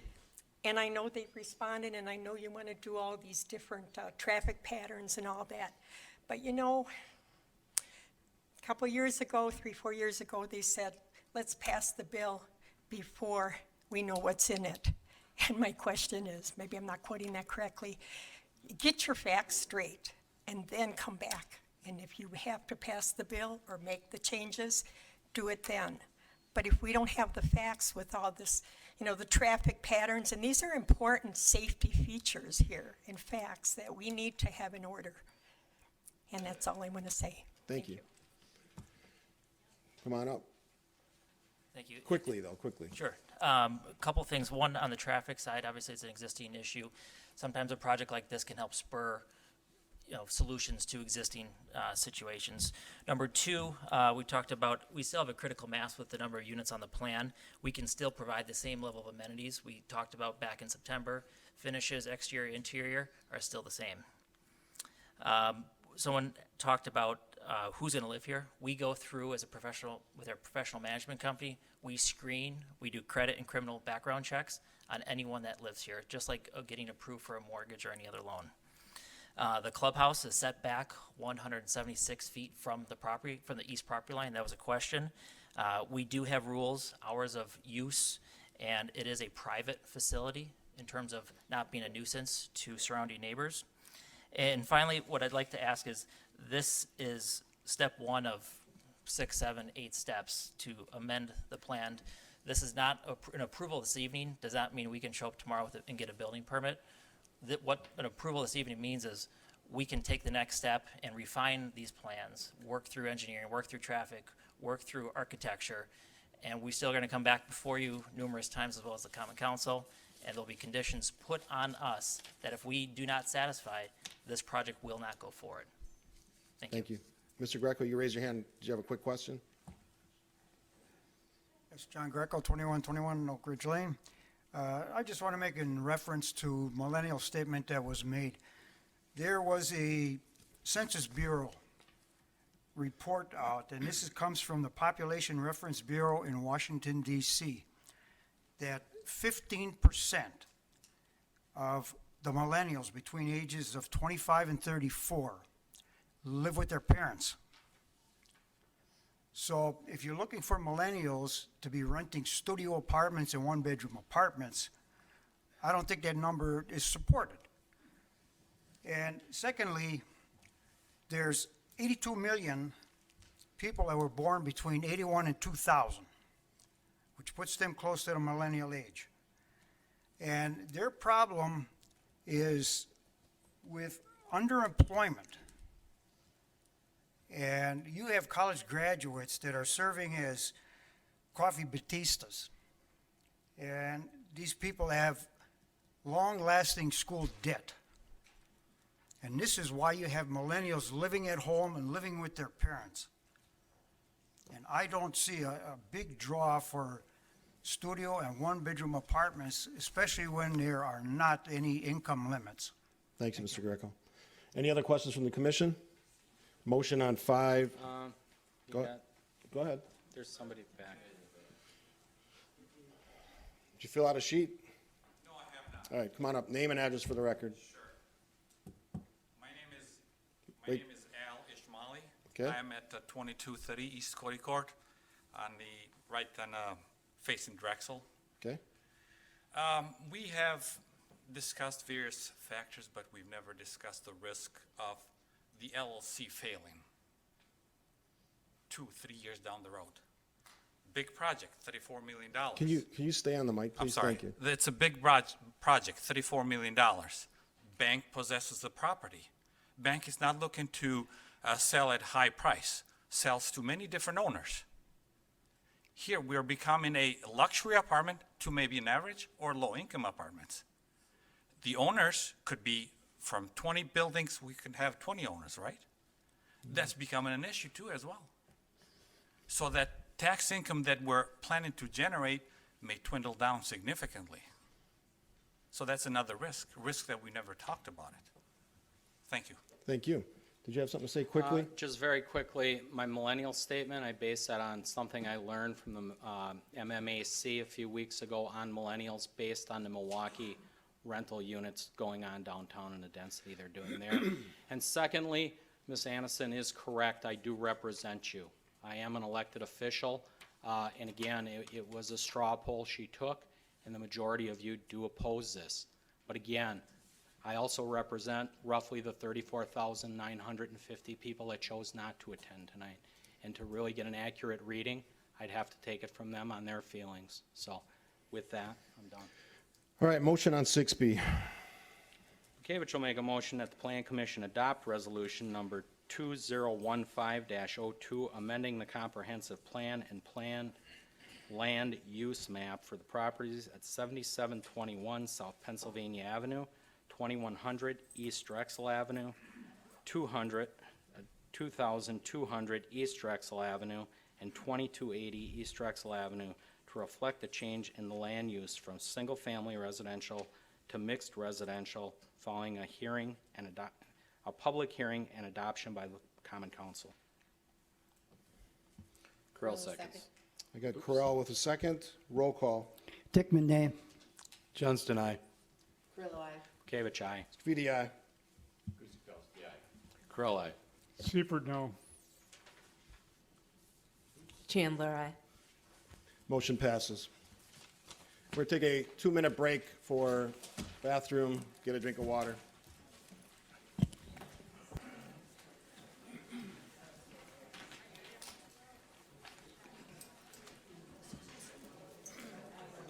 Where are the bathrooms? Good to go. All right, we're back in session here, back in open session.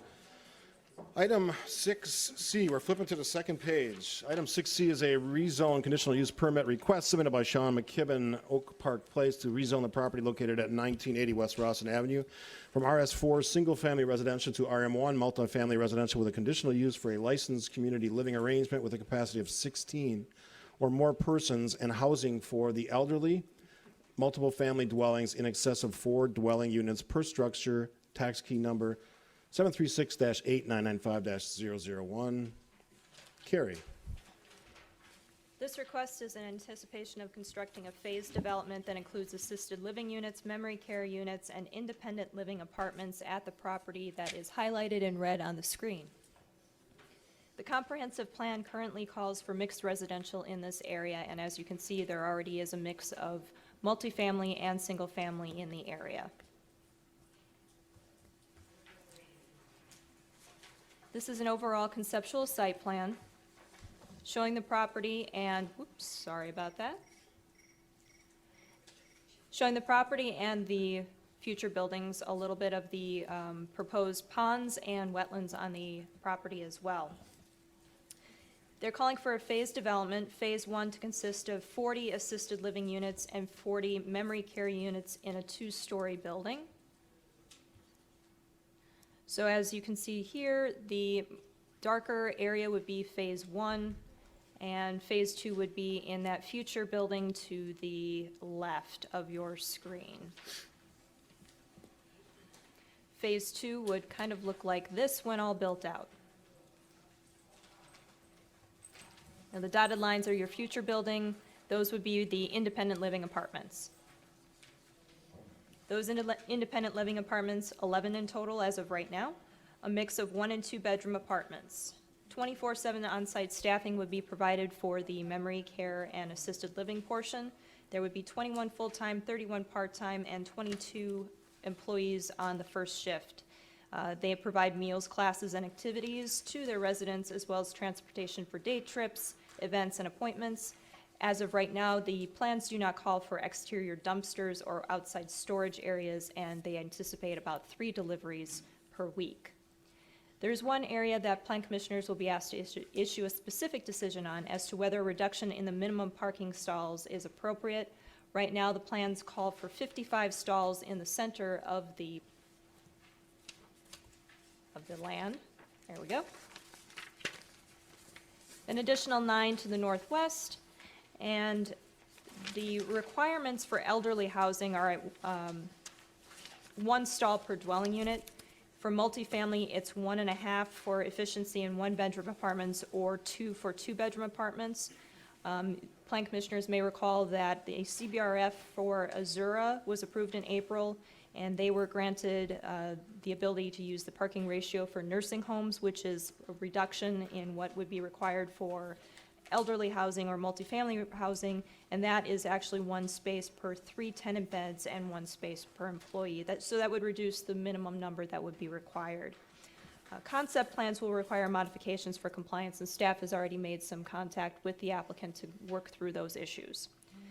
The overall recommendation is that the Plan Commission recommends to the Common Council that the property at 1980 West Rawson Avenue be rezoned from RS4, single-family residential, to RM1, multifamily residential, with a conditional use for a licensed community living arrangement with a capacity of 16 or more persons, and housing for the elderly/multiple family dwellings in excess of 4 dwelling units per structure, after a public hearing and subject to conditions and restrictions that will be prepared for the November 24th Plan Commission meeting.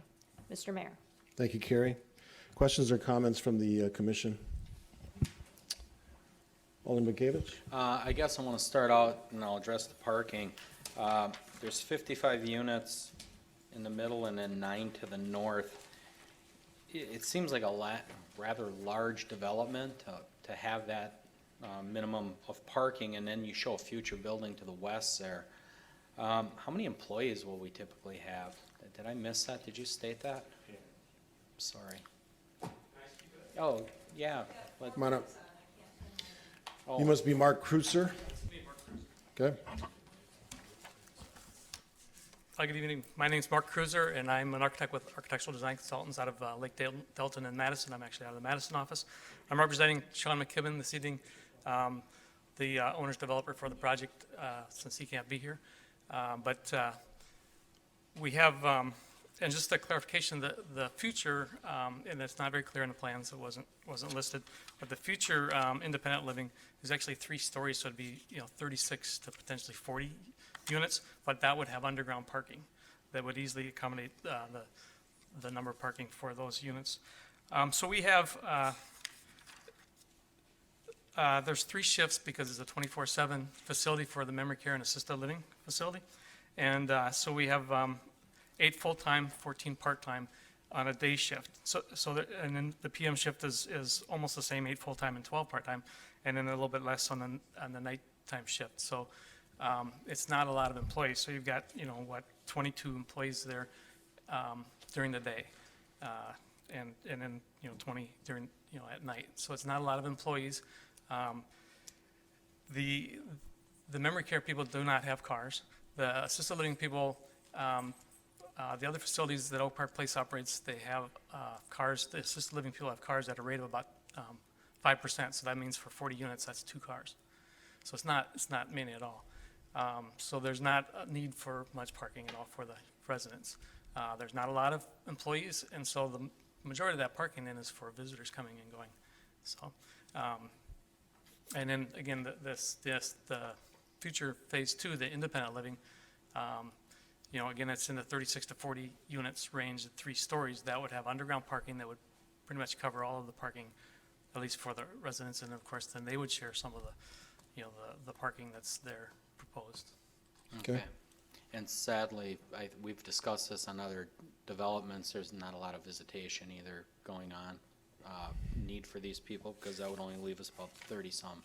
Right. Well, there is, of course, they have family and friends coming and going, but it's spread out, so it's not like they all come on, you know, like on Friday afternoon or something like that. You know, it's spread out throughout the week, you know, throughout the day, into the evening and stuff like that. So there's never, you know, it never seems to be a crowded, you know, thing, unless, you know, the most is when the community room might be used for some kind of a family reunion or some kind of a little event there that they're having. So- Okay. And then secondly, my questions will go to Assistant Chief Kresick.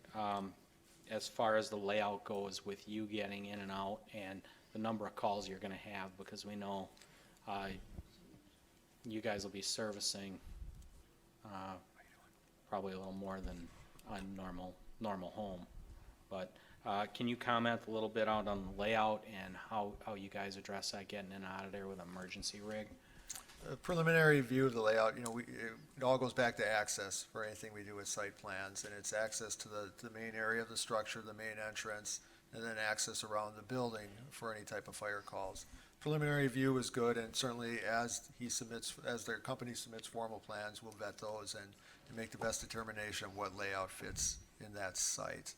As far as call volume, certainly with these type of facilities, you're looking at roughly, very roughly, 1 call per bed per year. And that certainly can fluctuate based on specialty, type of care provided. It doesn't automatically incur 1 extra call per bed per year to the department, but national averages tend to trend that way. Thank you. That's it, Steve. Okay, other questions or comments? Commissioner Seifert? Yeah, I just have a question about the southwest entrance or exit road that you have onto 20th Street. How far is that from the corner of the intersection? I'm a little concerned because people making a turn to go north on 20th and people coming out, it's a short distance. And we've had some problems. 13th and Rawson is a good example. A building on the west side trying to come out into the intersection or the road. I'm just curious about that distance, because if somebody's pulling out and somebody's turning on to 20th, there's a potential of a problem there. Sure, I think people coming out, left or right, turn coming out, you know, have to be concerned about people coming in off, you know, doing Coming out a of the right turn onto facility. 20 from Rawson. Right. And I think we have room to move that, and we would be happy to move that. You know, and I'm not sure what the, you know, what the right dimension is. It's about 65 feet or so right now to that south curb from the property line. So it's a little, you know, so not from the curb of Rawson Road, but from the property line, it's about 65 feet. So we can, and we have room, you know, we can certainly adjust that. You may want to just take a look at that. I don't see any dimensions here, but I'm a little concerned with people coming out and then people going on to 20th. Sure. Okay. Commissioner Chandler, and then Commissioner Dickman. I do have a question about deliveries. You identify that, or it is identified 3 times per week. Can you give more information about the deliveries? Sure, and just to address the trash as well. Our trash is inside on the lower level. On the north side, there will be a room inside where the trash will be kept, and then it'll be, you know, brought out when the trash, you know, trash truck comes, you know, once a week or whenever that is. Yeah, because we have to have this fire lane that wraps around the building for access for the fire department, we would bring deliveries around that way, and it would come in at a lower level on the north side. And yeah, it's about 3 times a week, and it's usually, you know, like, I believe it's designed for a 50-foot truck, so it's a small semi, so. Okay, and also another question about parking. So what is the required number of spaces that should be there? Well, that's where we have to have this discussion, because for elderly housing, it's 1 stall per dwelling unit. And for multifamily, it's 1.5 per efficiency or 1-bedroom apartment, or 2 for 2-bedroom apartments. So that's the discussion for the Plan Commission. Again, Azura was approved in April to use the nursing home parking. And if there's going to be underground parking for that future independent living apartment building, it would all be either underground, or am I incorrect in that assumption? Right, you know, again, with about 36 to 40 units, and we haven't designed that independent phase 2 part yet, but we certainly have room for, if we have 40 units, we're gonna have room for 40 parking stalls under there. So that would certainly cover all of the, you know, the parking units or parking for the units, and then there will be still parking for visitors as well at grade. Thank you. Commissioner Dickman. You ring your bell down there?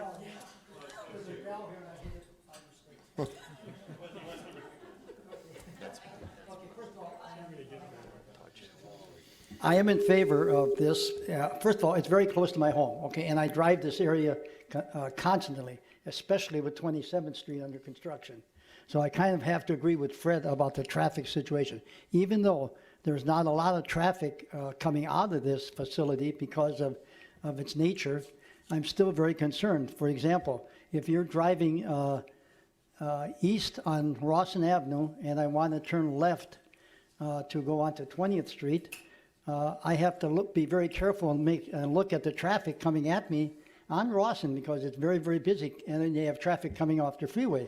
So while you're looking at that, then you got to make sure some of these people aren't turning right. So now you're looking at that. In the meantime, you've got another driveway that's so close, and I could see a potential for a lot of accidents there, not because of quantity of traffic, but because of unique situations. So, driving it all the time, there have to be something done about that corner. And 20th Street, I don't know how much the added traffic would be on there, because it's not a lot, but at some point, I think the city's got to look at widening that section of 20th. Okay, any comments on that? Well, that's part of our concern, taking another 45 feet of right-of-way. If you drive down there now, and I drove today, from there up to College Avenue, I believe.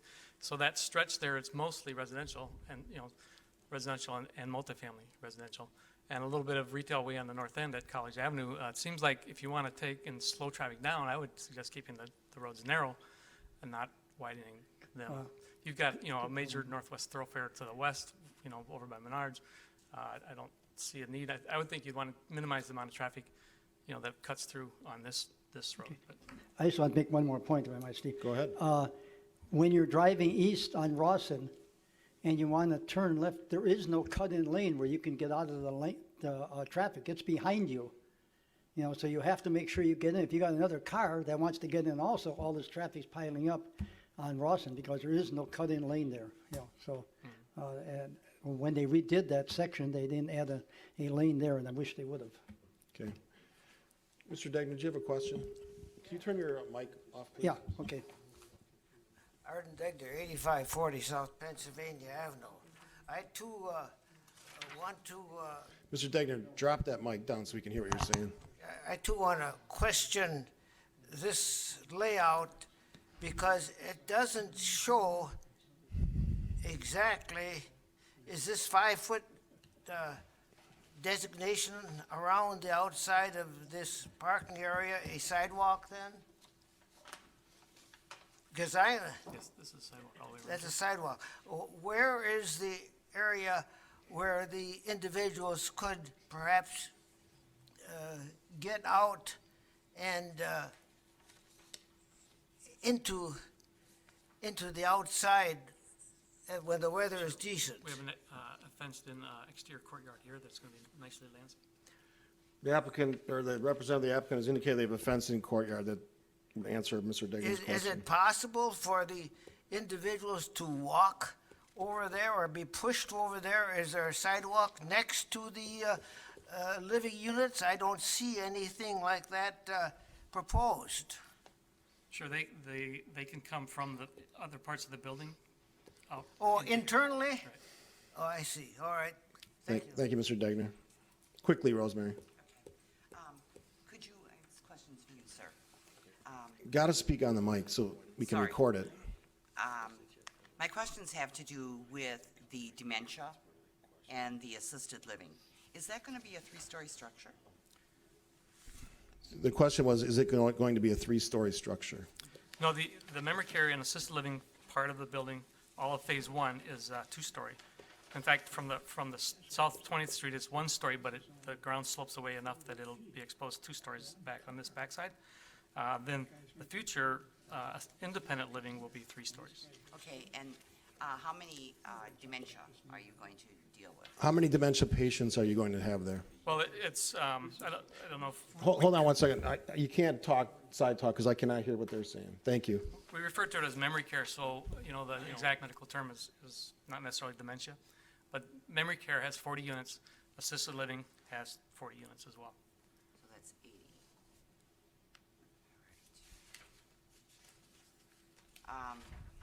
And then you said inside storage for your garbage. Correct. I have a problem with that, and one time a week. Because when with the clientele that they're dealing with, they're probably gonna be dealing with diapers. And that's just not a good idea to have garbage there for a whole week. The stench is gonna be unreal. And I'd like you to respond on 80 people that you're gonna have to get out of that building. All right, the question is, any concerns on the fire side with getting the residents of that unit, proposed unit, out of the building? I'm assuming the question's in terms of evacuation for fire? Yes. Yes, it is challenging. As it would be in any situation. As it would be in any situation, and the planning for that starts in advance. It'll be a fully sprinklered structure, as regulated by the state of Wisconsin and local ordinances and fire codes. It does specify evacuation routes, areas of refuge, and extensive planning on how residents are removed from those type of structures or protected in place if necessary. So yes, it does pose a risk, but it is a risk that we assume on most projects. Right, thank you, Mr. Kresick. Alderman Guzekowski has a question. My question goes just back to the traffic patterns and the entrances and exits right on 20th. I just want to confirm, across the street on 20th, those are residential homes, correct, with driveways already there? Or no? Yeah, okay. So it's already there, so it's already a given. It's just they would have to get used to the new facility on the other side. So we have people already living there that have been dealing with the traffic going left or right or north or south, I guess is a point I wanted to make. Okay. Any other questions or comments? Motion on 6C. Mr. Dickman will make a motion. The Plan Commission recommend to the Common Council that the property at 1980 West Rawson Avenue be rezoned from RS4 single-family residential to RM1 multifamily residential with a conditional use for a licensed community living arrangement with a capacity of 16 or more persons and housing for the elderly / multifamily dwellings in excess of 4 dwelling units per structure after a public hearing. If I could just interject, there was Sure. something that was missed on that, and that would be subject to conditions and restrictions that will be prepared for the November 24th Plan Commission meeting. Okay, it was not on there then. Okay, we'll add that to the motion. seconds. Seibert seconds, roll call. Hold it. He's got something here. Commissioner Johnston. Do you need to have the parking noted in there as well? Staff can prepare a recommendation in the conditions and restrictions for the November 24th meeting unless the Plan Commission wants to have a further discussion tonight. Everybody comfortable with that? All right. Commission's nodded that they are comfortable with the next meeting. We had a second, roll call? Dickman, aye. Johnston, aye. Scafidi, aye. Guzekowski, aye. Corral, aye. Seifert, aye. Chandler, aye. Thank you, sir. Good, thank you. You're not going to make a speech now, are you? Pardon me? No. Go ahead. I do have a question regarding the Sure. street right-of-way, because we have to go back to the drawing board if we have to, if we have to adjust for that 45-foot. One of you want to handle that off camera? Okay. Thank you. Thank you, sir. All right, my patient friends at the school district, item 6D is a plan review of the site building and landscaping and lighting plan submitted by Kathy Kramer, Oak Creek Franklin Joint School District for a secondary school 9th grade addition at 8640 South Hall Avenue and 340 East Putes Road. Tax key numbers 827-9014-001 and 827-9026-001. Carrie? Big table, only one mic, she'll have to share it.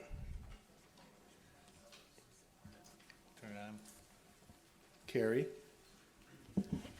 While everyone gets settled, This is a review for the 9th grade academy that is proposed on the former City Hall Library and Fire Department Station Number 1 property, which is adjacent to the existing high school.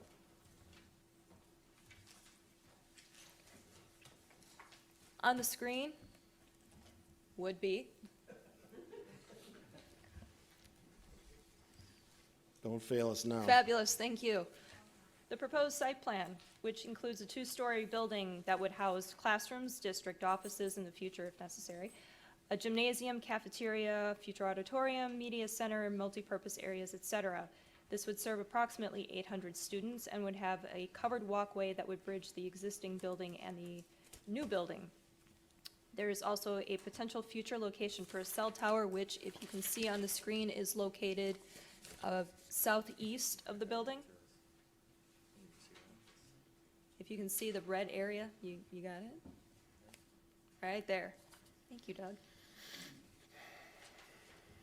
This is on 2 properties, but a draft CSM actually has been submitted and will be prepared for a future review. Street setbacks are met with the current plans as in your packets and on the screen. Come on. There we go. As part of internal discussions with the with staff and with the applicants, we have discussed some bus routes, and they are on the screen right now. If there are any questions with these proposed bus routes, I would defer to the applicant or their representative to answer those questions.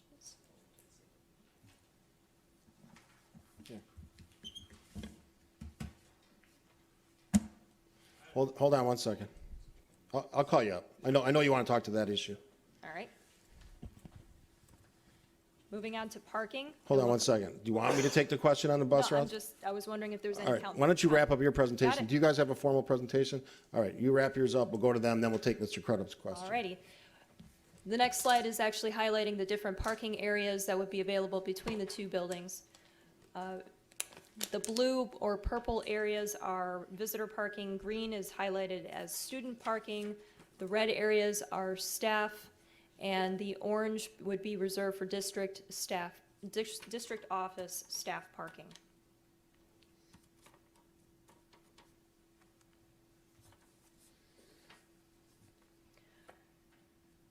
We asked that they prepare some photometrics to show you what the building would look like, and these are the areas that would show you different viewpoints of the building. So if you can see that covered walkway that would be extending to the existing high school, the community center is indicated as being north. It's kind of on the right side of your screen. Howell Avenue is on the west elevation, Putes Road to the south. This is giving you a different orientation of the building. And again. And those are the 3 that were originally submitted. Now these are a little bit hard to read, so what I'm going to do is just go by elevation. Basically, the entire building is going to be composed of brick, metal wall panel, composite wall panel, and glass. The only 2 elevations that don't meet the minimum requirement for the 75% visual perimeter are the west and north. No, I'm sorry, that's not right.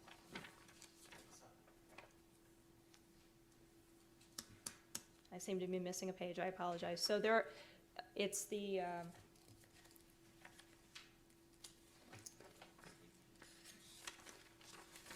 Does the applicant know? sorry, I've got it. All right, go ahead.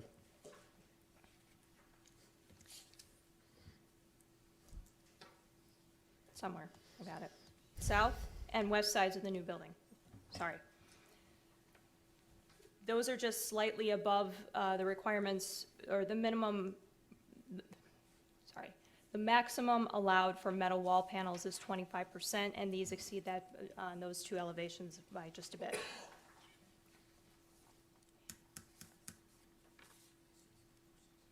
But overall, the brick and glass are a majority of the building. The rooftop HVAC chiller is set in the center, and that will be screened, and the proposed building materials are partially to meet or match the existing high school so that it has a campus feel. Landscaping plans have been reviewed by the city forester. We will be getting final plans. Some have been submitted already. Screening for all mechanicals, including ground and building-mounted mechanicals, would be reflected on those plans and submitted for final approval. The staff recommendation is that the Plan Commission approve site and building plans submitted by the Oak Creek Franklin School District for the properties at 8640 South Howell Avenue and 340 East Putes Road, subject to conditions 1 through 7. Mr. Mayor.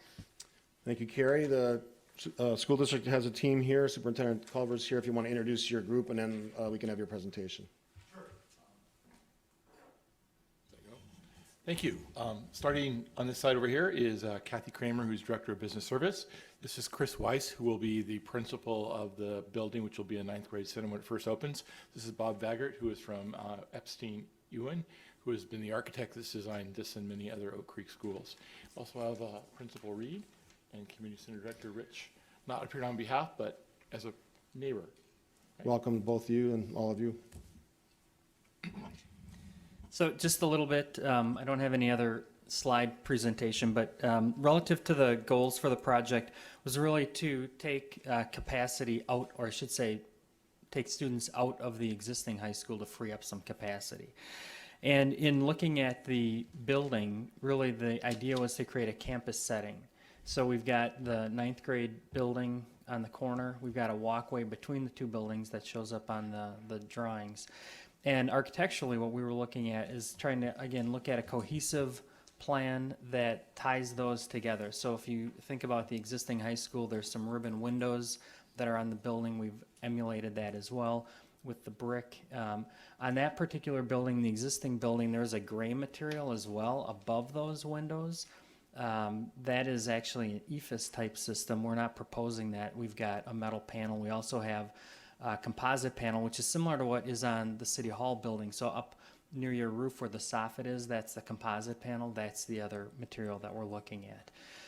Architecturally, again, trying to tie those together using the same materials. Actually, the brick, for the most part, matches exactly, I'll say, with what is there. And aesthetically, color-wise as well, we're looking to match that as well. So I do have our civil engineers here as well as part of our team if there's any questions related to landscaping or site work. Okay. We do have a question. Mr. Crudup, if you want to come up. Yours was related to school bus routes. Yes, I had a question. I'm just information right now. Just quickly, because you didn't put it on here, could you just identify your address? George Crudup, 8421 South Shepherd. In the process of this new development, the voting information that came out showed all the buses entering and leaving the property on the discontinued Knights Way. At that time, after the vote passed, I talked to the past school administrator, and she says as far as she knew, that's what it was, but it was too early to really discuss it. And so maybe if you just present all your busing and plans where the buses are gonna come and go from. I know there's a lot of them. One day I counted 61 buses at the school. So there's a lot of them, so it is a concern for the people that live in the area, so. I'm going to defer to Chris Weiss, who sort of helped do the final design that you're looking at right now. Sure. Thank you for your question. As you can see reflected on the diagram that's on the screen now, we have alleviated the need to enter and cause the buses to leave on Groveland, which is to the north. So this is subject to change based on just the normal fluctuations of bus patterns, et cetera. Currently, we have 14 buses as of Friday that exit north on Knights Way to Groveland. We have 14 also reflected on this diagram. We would actually be looking to decrease that by 1 or 2. That's a approximate number there. The remaining buses would stage to the north of the existing high school, facing east, roughly half of the remaining, 20 or 22. And also, the other half of those remaining buses, 20 or 22, exiting on the north side of the 9th grade building and taking a right on Howell Avenue. As you can probably expect, it's hard to get across Howell Avenue and take a left. So in conjunction with Right Way, we worked out what we thought was a workable plan for the dismissal bus routes. Okay. Do you have a follow-up, Mr. Crotto? So the buses entering the school to pick up would take the same routes as leaving? You show where they're leaving, but you don't show how they're going to get there. Sure. Part of that is that they get there at a staggered time, whereas they dismiss at the same time. So that tends to be the more tricky part to work out. As you can see, they all kind of leave from a central location, which is the center and the north. So what we can do, and we'll have to see how it works to be sure, but we can enter some off of Putes, which we currently do now from the south of the easternmost parking lot. And we can get those in and stage. The problem would be presented in that we can't stage the buses to the north of the existing high school until that occurs. So you will still have some of that existing issue to deal with, but we would work through that with Right Way, because we do have to have some choreography or coordination in order to get those buses set up, because they can't just filter in as they come. The routes are specific to where they're going to deliver, being that the buses that go to the northwest will always have to stage in an area that releases northwest. So I understand that what you're saying, in that they would still need to enter from either Groveland or from a creative location. We're aware of that, and that's something we will have to work through at the time. But it won't be all at one time. It'll be more staggered because we are the first release of the day. Okay, maybe I missed something, but so there's only, you're saying all the buses are going to come in relatively the same place they go out? So when they go to the school, I don't care on how they stagger. It's just that if all the buses come on Groveland, it's not made to handle all the buses. If they come, 21 buses come off of Howell, that's great. 14 come off of Groveland, I think that's acceptable. And then 21 come off of Putes, that would work. But if all of them are gonna come in off of Groveland, it's not gonna work. Right now, if you travel that street, when the elementary buses are on there, sometimes it's a little tight with the parking for the high school kids and the buses come down. It's pretty tight and narrow, and if you had all the buses there, it just wouldn't work, so. Sure. To simplify my answer, you can't do it where they enter the same place they exit, but we're going to try and figure out a way where not all of them come off of Groveland. So could you give me a ballpark figure, how many are gonna come in off of Groveland? Not at this time. I'd have to talk to Right Way. Well, that seems like you're leaving it wide open, and I think that if the majority come off of Groveland, I don't think it should be Yeah, acceptable and let me to just the city. echo what Also- Mr. Crudup says. I live in that neighborhood as well, and they've expressed concern. Do you know how many buses currently enter and exit off of Groveland to the high school? Anyone? None. Is it more than 14? The ones that come to the school off of Groveland are less. It is a dozen or so, because currently we have most of our buses entering off of Putes and coming, because they stage in the opposite direction as is depicted on the diagram, to the north of the existing high school. I think the message from Mr. Crudup and myself and our neighbors is that we want to make sure that all of that bus traffic is not focused on Groveland, because it's not prepared for it. Because we already have one side of the street parking, actually both sides after 10 a.m., no room for all those buses. So that's the concern.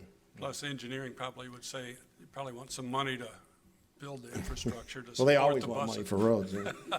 Absolutely. So just as long as the council looks at it, because I know the Yeah, neighborhood would not be we're sensitive to acceptable it. with 80% of the buses hitting. Thank you. I got you. Commissioner Dickman. Get turned on there first. First of all, my first comments are from me being an Oak Creek citizen and a taxpayer. When I looked at the first drawing, I noticed that, wow, there's a really nice auditorium there. Yet there was a referendum last year, and we passed it to, for the addition. for the ninth grade addition, but there was a separate one for the auditorium, and that was turned down. And I know at that time, there was, during some of the discussions with the previous superintendent, when they had meetings, I did mention that you could have had the auditorium if you had cut back on some of the other items there, such as the gymnasium, or others may have smaller. Well, didn't think anything more about it, nothing happened, it got turned down. Now I notice there's an auditorium there on the plan, so I'm asking the questions as a taxpayer, if the money wasn't there, available there before, where did it come from now?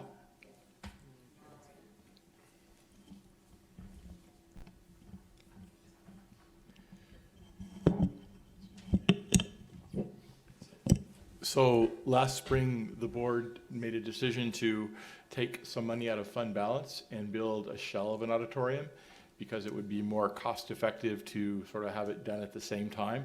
So what you're seeing is the shell of the auditorium. It's not a complete auditorium. But your specific question is, the board determined to use fund balance to spend enough money, which is slightly less than $4 million, to build the shell of the auditorium. So it would be put up at the same time as the rest of the school was built, to ultimately save money. As far as assessment though, and I don't want to stay on it because it's not part of the plan commission, but I mean, as far as the taxpayer though, is that increasing the assessment that we're going to be having for schools because of that? No, not Okay. at all. Okay, thank you. Other questions? Okay, now I got the regular questions here. Steve? I got some more. All right, go ahead. Okay, I got more actual ones. Okay, in looking at the plan, I couldn't find it, I'm sure it's there, and that was the use of elevators. I'm sure if it's a two-story building, you know, especially for handicapped kids, you got to have elevators. I looked there, and I have to admit it's a very complicated-looking plan, and they're there, but I just couldn't find them. How many do we have, and are they centrally located? Yeah, the elevators are centrally located. They're, Wait. I think it might actually be, I can't quite make it out. I'm gonna call up my assistant architect as well. He's more familiar with the plan. So it's up near the northeast entrance. Yep, right there. Correct. Okay, so there's one elevator, you're saying? Correct. Well, that doesn't seem like it'd be quite enough, but that's my point, because I noticed over in our Cedar Hill School a couple years ago, put an addition on, and that's a small elementary school. We added, let's see, elevator because of the handicapped children, so. Correct. Okay, and then other question, because there was extra parking, it looks like added now, does that mean that it's going to be a reduction of parking on neighborhood streets by students? That would be the idea, yes. As you know, the neighborhood does get rather saturated with student cars. Yes. The current plan that we're working out and the current staging plan for the after-school dismissal actually alleviates some of our parking lot that is currently unusable during the day. It would free up to, I'd say, 125 student spots in the existing lot, and then, give or take, an additional 50 to 75 with new parking for students. That would all be permitted parking. It would all be to the south and the east of the existing building, kept separate from the busing areas, which are north and to some degree northwest of the building. And they would all be exiting primarily on Putes Road. Okay, and the other questions I have, and I'll be done, is with the community center, which is your neighbor, have they been involved with this? Are they all tuned into, because I think somewhere I wrote where you might be able to use their parking also during the day. Are they part of this? And also the community center, the school used to use some of their rooms, their conference rooms for off-site talking to students, et cetera. So are they still going to use those rooms? And is the community center tuned into this total plan?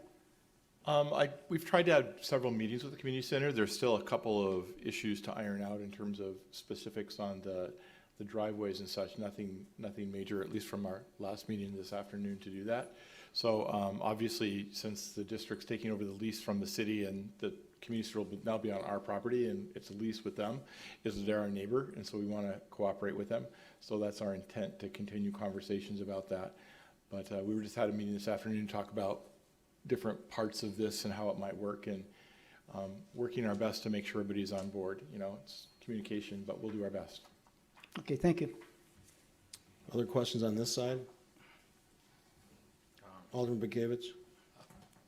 Okay, I may as well go. Community center, you know, my mind's so fixed on what we had there for parking. It looks like we really scaled back some of the community center shared parking. Do we have an agreement in place going forward with the community center as far as shared parking goes? Or did we lose spots? Maybe we didn't lose spots, I don't know. Actually, we're talking about adding some spots to the community center, but that's one of the conversations about where things go and how we can add to do that. I don't know that there's a specific agreement. We've certainly had conversations about which belong to them and which belong to us and how to adequately share those. And we talked about a couple of ideas. Part of it's the hardscaping, part of it's the practices of how we do that. But clearly what you see on that map that used to be up there was sort of, we have designated areas that are for the district's use and the ones that aren't for our use. But ultimately, it's either the same or more for the community center. Okay. And then secondly, school resource officer.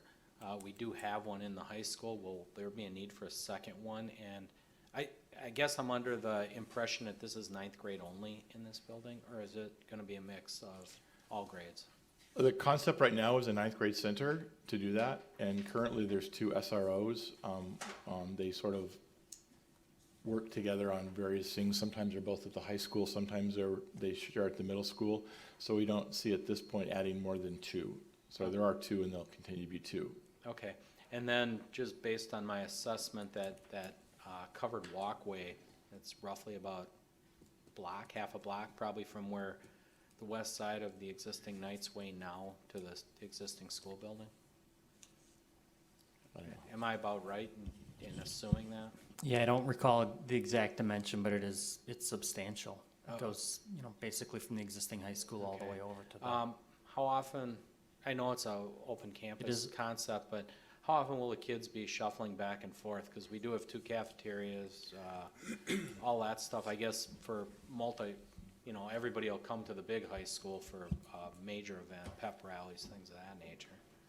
Sure. So with the movement of individuals, both on nice days and not on so nice days, we're already in discussion and putting in some scheduling practices so that we can minimize both student movement and teacher movement throughout the day as far as building to building goes.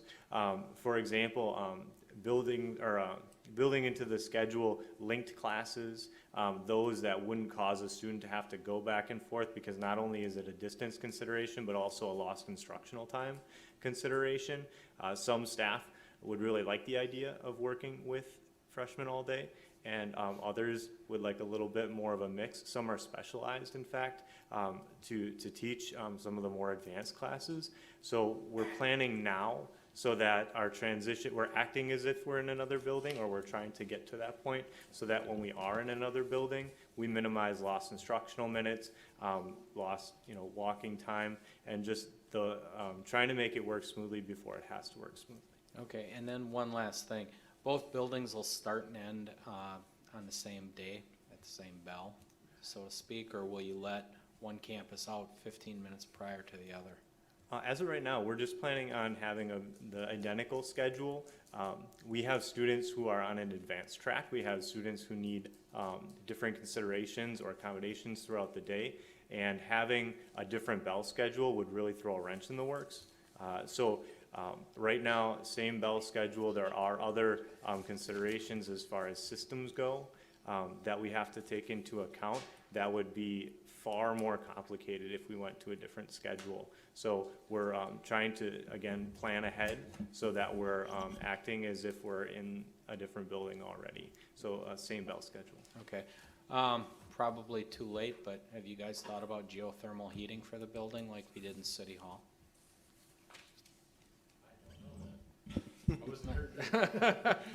It's probably too late in the game for it. Yeah, we don't have that in the project. Okay, otherwise I think it's a pretty nice looking building, and I hope you keep the aesthetics so the campus flows and matches, so. Just real quick on the floor plan, the building does have its own cafeteria, gymnasium, music room. I did see that. Okay. And again, long as I'm just making friends here tonight. As far as the auditorium goes, you are better to do it now. It's cheaper to do it now than later, even if you can't complete it. So it was probably cost effective to work it in, so just for what it's worth. Just to echo what Commissioner Dickman said, we will be really sensitive to the Groveland neighborhood, so if we do see an issue with bus traffic and parking, student parking, we'll quickly move to go to traffic and safety, which will then quickly go to common council, and if we have to, we'll restrict student parking on that street. So something to think about. Yes, Mr. Degner. Arden Degner, 8540 South Pennsylvania Avenue. I've been around for a number of these school buildings. This structure that you're proposing, is it the glass complete from the bottom foundation, a few feet up to the roof? Is this the type of construction that you're proposing for these rooms? No, the base of the building has brick in most cases, and then the windows are ribbon, similar to what the existing high school is. Oh, that's interesting, because there have been various cycles of this window in the city where we had to close them all up at tremendous cost in the 70s. Are these windows, and I believe the present windows in the high school are openable, will those also be openable in this addition? Yeah, right now the windows are planned to be operable, yes. Oh, well, that's encouraging, because I know we went through all kinds of expense, you know, first blocking off the windows for energy saving, and then lighting and safety, and plus the fact that we are Oak Creek, that we should allow some outside air. So thank you. Thank you, Mr. Degner. Mr. Alderman Kirkowski, did you have a question? Thank you very much. I'm glad I stayed, because now I had some questions I won't have to ask at a council meeting. We have not had a chance to have our meeting yet, but we have a little scheduling conflicts. But Commissioner Dickman and Alderman Bukewicz, thank you for the comments about the community center and the parking. I'm hopeful that they can work out something for after-hour usage. The only thing I had with regards to the parking is that I noticed you got a lot of stuff all laid out. Ninth graders, if they don't take the bus, they tend to be picked up by parents. So have you taken into account the flow that the cars are going to have going in and out to pick up parents, especially since you're going to release both campuses at the same time? Because I noticed that student parking by the ninth grade building, and I'm not trying to be facetious, I don't know a lot of ninth graders that drive, but I have been in that parking lot at the end of school, and you know, it's like Road America at times. So if you've got kids coming out to get in their parents' cars, you got students leaving the student parking area in front of ninth year campus, perhaps you can take a look at those issues before we get to the council meeting, or at least have answers to some of those issues. I think you have potential hazardous situation with, you know, little NASCAR activity going on. Yeah, and I'm from Elkhart Lake, so I appreciate the Road America reference. We have actually looked at the parent side. Being isolated from the buses helps. The parent pickup currently extends to the other side of Putes. They'll stage on the other side of Putes, and then all along the front side of our office area, which is at the southwest corner of the building. So that is the start of the new parent pickup traffic circle. There is the capability also to have parent pickup staging along the south of the new freshman building. And by freeing up the staging, the current staging on the east side of the existing high school, they could also enter from Putes and exit from Putes as kind of a contingency plan if that happens to increase more. That student parking to the south of the ninth grade center wasn't necessarily for ninth grade students, but as a way to keep other students off the street, because they will park a ways away currently and walk up, but rather than have them in the community center parking lot, the Pick and Save parking lot, the area all the way down to the fire department. Well, that was a bad attempt at humor with ninth graders driving, but the main point was the high school, the seniors or juniors that are old enough would be parking there with the dismissal times all being the same, Sure. so. Sure.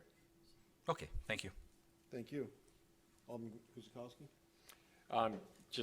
I'd be remiss if I didn't chime in on the parking. That's my one concern, the shared parking with the community center while they're, a tenant. Hopefully we find something that's reasonable, because they don't just have parking during weekends and nights, but they have activities going on throughout the day and deliveries. So I'm not sure with the bus plans and how things are coming and going, how that may or may not impact them. So I just hope we flesh that out. The other thing I had is the notation here says that the district office is moving over to this campus. Is that correct? So then what happens with the current building? I just out of curiosity. So we'll evaluate that option, what we need to do with that piece of real estate. One concept is to sell it, one concept is to lease it, and we'll sort of need to look at, see how we design that. So that is yet to be finally determined, but that was one of the concepts, was to sell it. But looking long-term, that may or may not be in the best interest of the district, so that remains to be seen. Okay. And overall, yeah, I like the plans, and I appreciate the hard work the entire group has put into it. What is your anticipated ETA for trying to be operational? August 2017, if everything keeps going the way it's going well. Right. Thank you. Other questions on this side? Commissioner Chandler? Okay, can you provide a little more information on the flow of children and the covered walkway?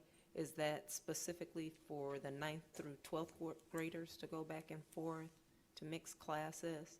Because to my understanding, this specific building is for 9th graders. Is it a one-way flow, 9th grade to the, 9th graders going back and forth between the main building and the 9th grade campus? In most cases, yes. In some cases, it's actually better to move staff than to move students. I mean, by a numbers perspective, moving 20 to 30 students across or under the covered walkway versus one staff member, especially if we can make that staff member's commute only happen one time, versus having somebody or many people run back and forth. There will be some circumstances, I'm sure, where we offer something in the 9th grade center which is not available at the high school, the main campus building, or there may be students coming over. I think about our campus store, our student-run store, where they might be operating over at the 9th grade center during lunch periods. That would be other than 9th graders going back and forth. But I think I could anticipate that the most student flow would be 9th graders coming across either for some of the family and consumer science classes, the technology education classes, the advanced courses that are more easily offered as a mixed class rather than 9th grade accelerated only. So there will be exceptions, but primarily just 9th graders. Now, since based on the description, this walkway is pretty long, what are your safety considerations? Because one student going across like now or at 5 o'clock, let's say when it's dark, that could be not so safe.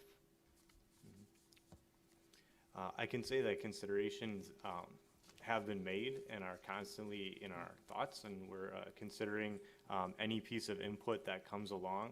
It would be really hard to address all the considerations that we feel need to be made to make sure everybody is safe, but I can tell you that adding a vestibule to the high school side to enhance security and to enhance safety as far as slip hazards or airlocks and things like that have been considered. There are safety measures that are in place for the new building as far as buzzer systems, et cetera. I can't speak to the lighting configuration or anything like that, but safety is paramount as far as what we're doing to make sure we don't put kids in the situation where they're traversing during odd hours or that sort of thing. So a lot, I Okay. guess, is a good way to answer that. Now, presently, how many freshmen are at the high school today? 530, give or About take. 530. So when the school opens, what happens with that space with the existing freshmen in 2017? Existing space at the current building? Yes, at the current place. It would be alleviated quite a bit. Our current high school was originally designed for 1,500 prior to a renovation that added on space. So we would be alleviating classroom congestion, hallway congestion. There are some things that we make work that wouldn't be necessary if we had more space at the existing building. Okay. And another question in regards to flow. I'm looking at page C101. And to my understanding, if I'm reading this correctly, at the, is this considered north, the very top of this diagram? So is it possible for a car to go from left to right for the entire top of this map, that cars can go through? By without- top, With the continuous flow of traffic? by top of the map, do you mean the, What would you call this? What is perpendicular to Knight's Place? Knight's Way. Yep. So, current Knight's Way, future Knight's Oh. Place? Perpendicular to that, there are two perpendicular. Are you talking about the north yeah, the very north. or the south? The very north, which rides north of the parking lot, the parking structure. So it seems like it goes from west to east. So it passes Groveland. Did you say Groveland? Yes, it passes Groveland. So initially, you have the bus traffic going out to Groveland, those 14 or 21 buses.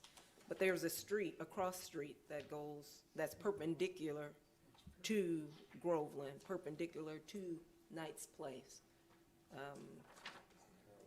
Right, so if we're looking at Knight's Place, on both sides, east and west of that, there are parking lots, and those are access points to those.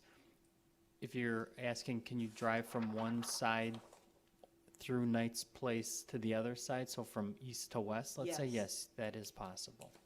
And so is there anything impeding traffic or reducing the speed of traffic through? Well, the Knight's Place doesn't go through anymore, and that part of the street right has been Oh, so this- vacated. So this is vacated right here. Oh, okay, so it doesn't go all the way through to the west. Okay. Right. Okay. Wait, so for clarity, I don't know what these dark boxes are. These, the parking, the black, two rectangular sections which are now gone? It's just indicating a So then different, above that road is now closed, is that what you're saying? So traffic cannot go east all the way west to that- the end of the school? the dark areas that you're looking at in the parking is just a different type of pavement. There's the cross hatching that kind of looks like a candy cane, I'll call it. That is another kind of pavement, that's new pavement. The Knight's Way is basically existing, so we're not necessarily replacing that, but we are tying into it from the west. Yes, And that portion, you can kind of see where the entrance to both of those is kind of a big dashed line. yes. Essentially, let's say that's where the street's been vacated for the most part, plus or minus, but Okay. I'm not sure if I'm answering your question. Her question is it a through Yes. road on the north side, all the way from the east to the west? So it is not, okay. And that's a question that had come up earlier tonight, and there was some concern about how to control that, so you don't get the through traffic as a safety factor. Because if something does happen down below with the buses and so forth, you would only have that access going out.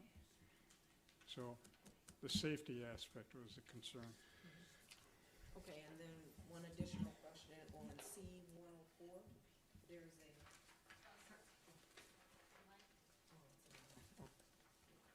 a. Okay, on page C 104, there's an area, a contractor's staging area. Can you provide a little more information on what that is exactly? Sure, there's actually two different areas shown there, and those are not actually going to be occurring in those areas. So the one area is west of, in the I'll call it the community parking lot area, the community west, that square area. That was the staging area. That actually is going to now occur over, just trying to see if it shows up here. It's more over on Knights Way. Oh, okay. So it'll be over there, and the same thing with the topsoil. Those two areas would not happen in where we're indicating it. Okay, thank you. Can we remove those from the print of 104? And Sure. And relocate them? Sure. So that there's no confusion with the contractor when he does get in there, that the print is updated? Other questions? I have another question. Go ahead. In regards to regulations for mobility throughout the school, is there a requirement to have more than one elevator or way to get around the school from one level to another? No, there isn't. Okay, thank you. Questions to my left? Not seeing anybody else? All right, motion on, One additional question. go ahead. So, with the classrooms, how many people or students, ninth graders, will now be in this class since the present high school, you're saying, is very congested? So how many people per class? Have you delineated what your average classroom size is going to be in a ninth grade freshman building? In 2017. Right. I'm sure there's a goal. Probably the average class size wouldn't change. It's most the deployment of, it might slightly, but that wouldn't, what you'd see. Uncrowded hallway. So probably the average class size would probably be about the same. It depends widely from class to class. It's just the congestion of the hallways and other spaces that are currently being overpacked with lots of kids. So it's not so much the class size as the whole school infrastructure. And thanks for letting us stretch the questions that we could ask, because we don't get the opportunity to have all you folks in front of us all the time, so thank you for that. It's interesting, thank you. Yeah, we should probably do it more often. Commissioner Correll. In that vein, so the 2017 anticipated ninth grade total amount of students? Ninth grade class. You said it was 530 currently, or 540, I think I heard? This year's seventh grade class. I mean, yeah, obviously you project those.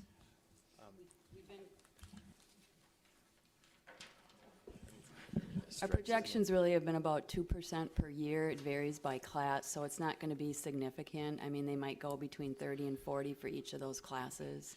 And then this building design, ultimate capacity? Is 800 students. Okay, thank you. Perfect. Anything else? I have another question. Go ahead. Okay, based on the high school today, with the materials that are suggested, are the materials the same? Meaning, do they meet the same requirements? Because I know there were a couple items that didn't meet the requirements. I think, was it the west and south ends? So is it the same at the present high school? That I'm not sure of. I'd have to look at that. Okay. Does that have any relevance to what we're talking about? They're just going for the same kind of look. I can't tell you exactly what the existing high school has in terms of each elevation's breakdown. Okay. But even if it didn't match, there's nothing we could do about it at this point for the old building. The only thing is that the consideration for the maximum amount of accent material for the metal panel, which is not a primary building material, that's accepted by the code. So that's just a consideration for the Plan Commission to grant a waiver of that requirement. Got it. Okay. Thank you. You're welcome. All right, motion on 6D. Kokavich will make a motion that the Plan Commission approve the site and building plan submitted by the Oak Creek Franklin School District for the properties at 8640 South Howell and 340 East Putes Road with the following conditions. Number one, that a certified survey map combining the properties at 8640 South Howell and 340 East Putes Road is approved by the Common Council prior to the issuance of occupancy permits. Two, that all revised plans, site building, landscape, lighting, etc., are submitted for review and approval by the Department of Community Development prior to the submission of permit applications. Three, that all building and fire codes are met. Four, that all mechanical equipment, ground, building, and rooftop is screened from view. Five, that the stormwater and grading plans are submitted for final approval by the engineering department prior to the issuance of permits. Six, that all water and sewer utility connections are coordinated with the Oak Creek Water and Sewer Utility. And seven, that the applicant provide all required reviews and approvals from the Wisconsin Department of Transportation for the proposed Howell Avenue access to the Department of Community Development and the Engineering Department prior to the submission of occupancy permits. Guzekowski will second. Roll call. Dickman, aye. Johnston, aye. Kokavich, aye. Screeney, aye. Guzekowski, aye. Correll, aye. Seifert, aye. All right. Good luck. And I just want to say thanks for all the meetings and all the cooperation between city and school. Appreciate it. Appreciate it. All right. All right, last two items. Item 6E is a plan review of building plans submitted by Bridgman Foods, USA, Kennedy, or Wendy's for exterior modifications to the existing building at 7940 South Howell Avenue, tax key number 814-9036-001. This review is for exterior facade modifications to the existing Wendy's building at that location. This is the site plan showing exactly where the building is on the property, so what we're talking about are simply modifications to the facade. Before we start, big fan of your chili and your spicy chicken sandwich. I wanted that. Yeah, you should have. I want that on the record. Carrie? Duly noted. I did not eat dinner. Let the record show. All right, I'm going to go a little bit out of order than what the slides show here. This is actually this is the west facade. What they're proposing, and I apologize that this is a little bit difficult to read, most of the existing brick and windows will remain the same. They're going to do some painting of the sconces. Really what the major modifications will be are the corrugated metal panel accents and metal trim. So on the west facade, it's a little bit difficult to see, but it's in between the pillars. And then there's a backdrop. It's a red metal prefab piece that will be the new location for their updated signage. And then on the south elevation, let's go with what's here. This is the east elevation just opposite. Again, it's the corrugated metal panels, which will be a bronze color, and then painting of sconces. Basically everything else on the east elevation is the same.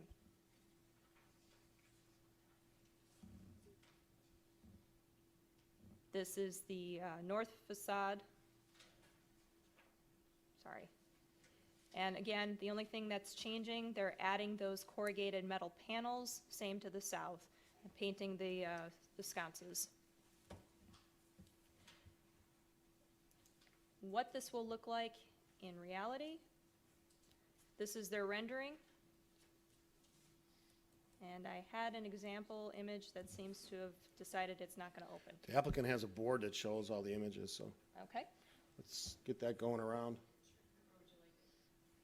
You can hand it up to Chauncey there. All right, there are no changes to the menu board, the size or location, no changes to the parking or landscaping. On the elevations, I'll just note that the corrugated metal panels are not permitted as a primary exterior building material. They're only allowed as an accent material comprising a maximum of 25% of the visible perimeter of the building. That's pretty much met. except for on two of the elevations, and that's on the west and the south. They're slightly over at 33.9 and 30.4. So the Plan Commission, per code, can modify the requirement by a three-quarter majority vote if supplemental design elements or improvements are incorporated into the project which compensate for the modifications of the particular standard. So if the Plan Commission is comfortable with this as proposed, then staff recommends specifying an additional supplemental design element or improvement to meet that requirement.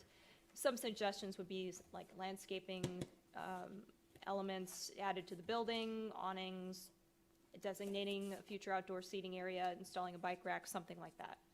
The staff recommendation is that the Plan Commission approves the site and building plan submitted by Bridgman Foods USA Kennedy, AKA Wendy's, for the property at 7940 South Howell Avenue, subject to conditions 1 and 2 as discussed. Mr. Mayor. Thank you, Carrie. Questions? I have a question. So why the change? Has the standard changed for the look of Wendy's? Yes, is that there? Okay. Yeah, the corporation, Wendy's Corporation, has embarked on this system-wide reimage campaign. So this is just bringing it up to the new standard. Okay, thank you. Questions on this side? Alderman Bekavich? Just more of a comment.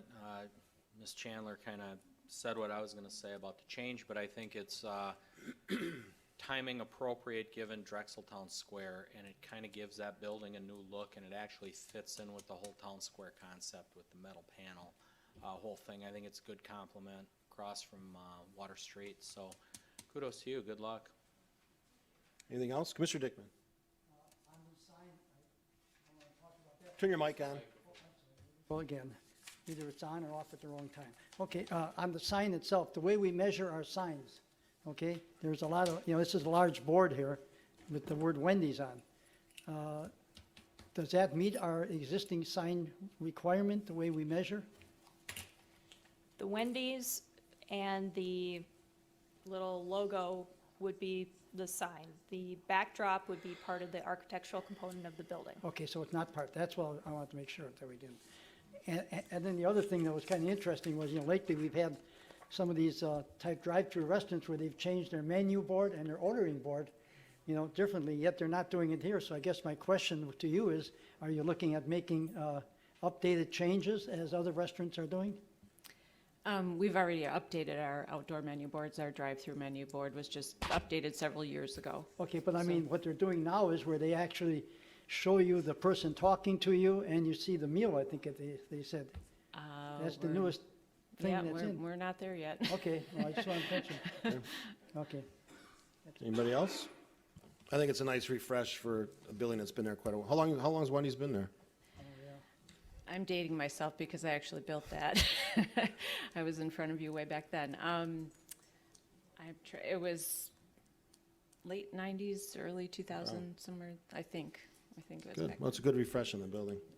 Yeah. All right, motion on 6E. Come on, somebody take it. Got a question, sorry. Because this relates to the recommendation number 2, would the Plan Commission like to discuss any extra considerations to granting that modification to the exterior building materials?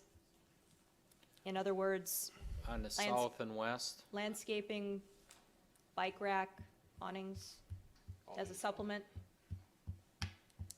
Is Wendy's, would Wendy's consider adding a bike rack to your location? Applicant indicated yes. Okay. We're bike friendly. We'd like to see bike racks. yeah, we do have bike trails right there. Thank you. All right, do we get a, Now, Bukavich will make a motion that the Plan Commission approve the site and building plan submitted by Bridgman Foods USA Kennedy's Wendy's for the properties at 7940 South Howell with the following conditions. 1, that all building and fire codes are met. 2, that the plans are updated. Dan, let me help you with number 2. Okay, Okay. Carrie's gonna handle this. That the plans are updated to include the bike rack and submitted to the Department of Community Development prior to submission of building permit applications. Well said, as Carrie said. Can I do that? just as noted? Yeah. As noted. Need a Dickman second? seconds. Commissioner Dickman, seconds, roll call. Dickman, aye. Johnston, aye. Bekavich, aye. Speedy, aye. Guzekowski, aye. Corral, aye. Seifert, aye. Chandler, aye. Good luck. When are you starting with the renovations? All right, thank you very much. All right, last item on the agenda is a conditional use permit amendment request submitted by Jason Ebert, Right Way Bus Service, Inc., for an amendment to the existing conditional use permit to allow a 30,000-gallon propane tank on the property at 6970 South Sixth Street, tax key number 734-9020-000. Carrie.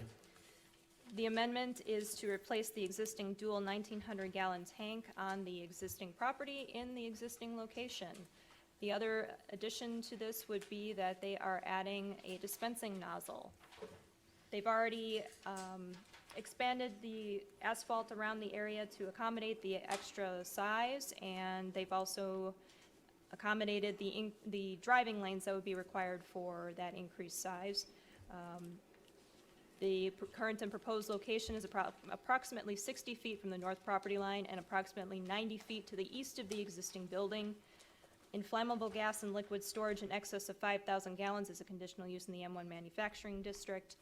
If we go over the conditions and restrictions, it is a modification to item 2A to include construction in accordance with all applicable fire codes and in accordance with ordinance 2619. On page 2, 6 includes that same applicable fire codes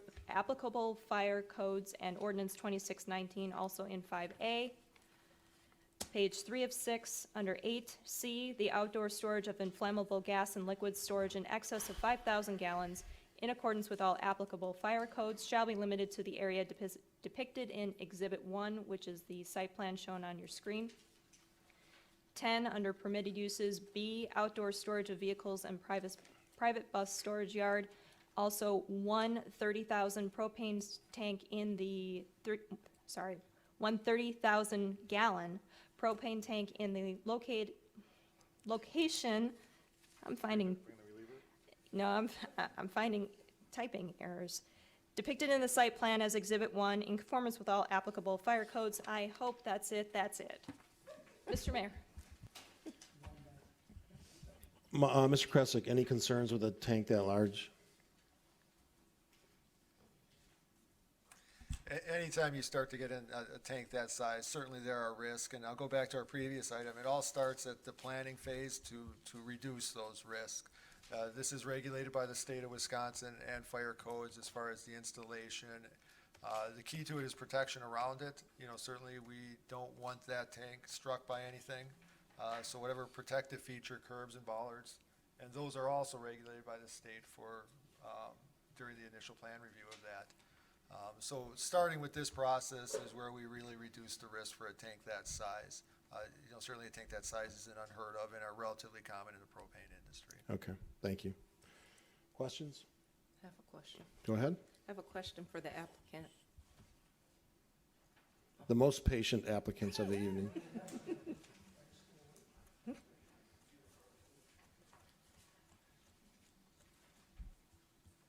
Name and address for the record. Jason Ebert, N1568 Lake Ridge Drive, Ada, Wisconsin. Okay, presently, how many gallons are on site today? That's 3,800 gallons. 100 gallons? It's 3,800. 3,800. Two 38. 1,900 gallon tanks. Okay, the two 1,900. Yeah. So why the change to such a large?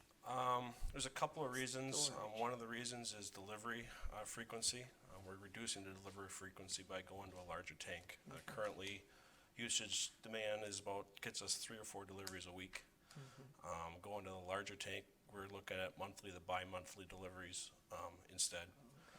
Also, the traffic pattern for that delivery, we discussed with our vendor, which is here tonight, Belky Bottle Gas, is going down to an after-hours delivery sort of thing rather than during the day to cut down when the site is down for refueling purposes. So we're talking about like 2 a.m., 3 a.m. having that truck come in. So come during non-peak traffic times for the traffic pattern. The other thing is the propane has proven to be a very good resource for us as far as fueling. There's no current plans to expand the fueling for any GO commercial vehicles. We actually reduced our GO vans by 4 this year. But that's 220,000 gallons we put through those vehicles every year. The Oak Creek School District, as you heard, we work with them as far as the busing. The district is growing. We are looking more and more at propane buses for the district. We're actually looking at adding 2 school buses that run on propane. Sometime in January or February, those will be coming in that are on order. So propane is becoming more and more of a useful fuel. So we're just kind of planning accordingly as far as our fleet with the school buses that we operate down here as well. So how are you keeping the area safe? Is this buried underground? How do you protect it? Well, it's above ground. As the chief of the fire department said, we have bollard posts around the site. It's a fenced-in area. We'll remain fenced in. We have an agreement with them that it has to be locked after hours, so that will remain in effect. So after like a 5 p.m., because we do operate that facility 24/7. Those gates will be locked. So after that period of time, dispatch will have to give them the key to go out and unlock those facilities. We also do have security cameras on that propane site that are active. The facility's actually got cameras, I think, on 3 locations on the outside of that building. So, and the other thing, obviously, would be there is somebody there all the time. So if something were to happen, heaven forbid, we do have somebody that can respond, making a phone call on 911. We also do have emergency shutoffs that are required by the state plans for the site that you would see at a gas station, I would say, for the shutting off of fuel. So if there's a leak, how is that handled? How would you know? It smells just like a natural gas, so it gives off an odor if there's a leak. That's a 30,000 gallon tank. That's what it would look like, roughly. The applicant's pointing to what's on the screen. Okay. One? Yes, I'm Okay. done. Thank you. Commissioner Dickman? With the recent expansion you're doing there, it's pretty understandable, why you need that larger tank. But I did want to ask a question. When you're driving on Sixth Street and you look in, there's a small tank sitting there. And I know it's not, this, but what is that? That's all I want to know. The small tank that's sitting outside? Yeah. That's a temp tank right now. Until we get approval to go through, we have a temp tank set out outside right now, waiting for final approval on the site so that we can go ahead with it. And that'll be taken out of there? Taken out of there, Yeah, correct. okay, thank you. Other questions? Motion on 6. Go ahead. Identify, please. Rosemary Annenson, I need some information on the setbacks. Okay. Where is that? Can you put the mic down, please? Put the mic down, will you? Okay. Setbacks, Setbacks, yeah. okay? It's right. about 60 feet from the north property line and about 90 feet to the east of the existing building. This right here is 6th Street. Oh, you don't have the map up. Those numbers are good, Carrie. All right. And if this would blow, like, he's got 2 19ers there right now.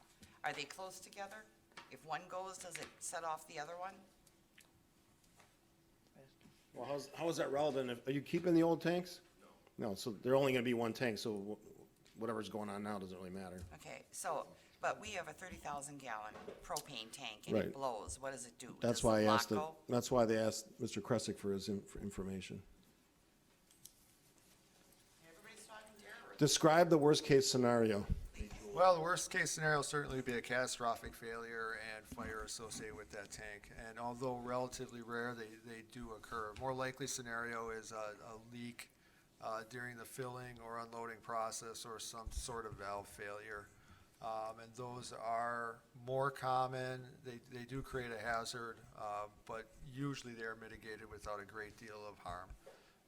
As far as preferable locations for a tank like this is a relatively industrial area, very little residential, I believe, until you get closer to Howell Avenue.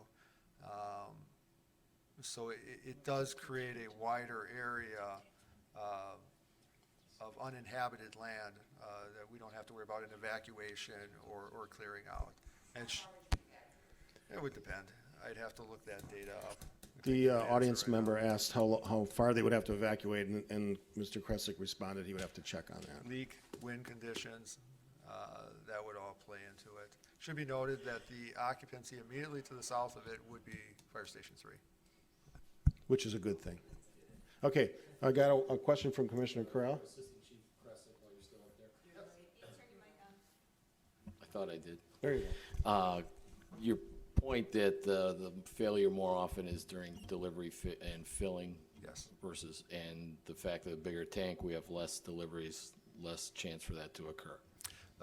That would be a The plus. positive in this case. Yes, that would be a positive. Thank you. Good question. Just Alderman Bekavich? Just very quickly, this goes to the applicant, not you, Mike. This is great, you're cutting down deliveries, because we do have just a boatload of traffic going on Drexel and 10th. If there's any way you can redirect your deliveries for them to come in through Rawson, particularly the semi-trucks, it would be greatly appreciated until at least we get a controlled intersection in there. As the tankers come in. Sure, that shouldn't be a problem. And anything you can do to push traffic to Rawson, that would be great. Yeah, I would think they're gonna come off of 10th and Rawson Drexel is anyways. just very. Yeah, they're gonna come Oh, off of this is Rawson anyways. 6th. This isn't the school bus site. Never mind. We're Still good. push them We're that on. way. Yeah. Keep them out of town square. Yeah. Wrong bus station. But still, if you can push them off Drexel, Yeah. bring them in off Rawson. Yeah, more than I would likely, appreciate it. They're gonna be coming off the freeway off of Rawson, I would guess. All right, anything else? Motion on 6F. Deputy makes a motion, the Plan Commission recommend to the Common Council that they approve a conditional use permit amendment allowing a 30,000-gallon propane tank on the property at 6970 South 6th Street after a public hearing. Corral seconds. I think I heard Corral seconds. Roll call. Dickman, aye. Johnston, aye. Speedy, aye. Guzekowski, aye. Corral, aye. Secret eye. Tanks Chandler, away. aye. Oh, I said before you. That's okay. We're Tanks good. away. You missed my joke. All right. Thank you, gentlemen. All right, motion to adjourn. Sure. Yeah, I'm sure. Carrillo moves to adjourn at 9:13. Guzekowski seconds. There aren't any ashtrays outside. Oh, jeez. Roll call. Noted. Johnston, aye. Carrillo, aye. Speedy says go home. Aye. Corral, aye. Secret eye. Chandler, aye. Thanks for all you folks that were here tonight. See you next Tuesday.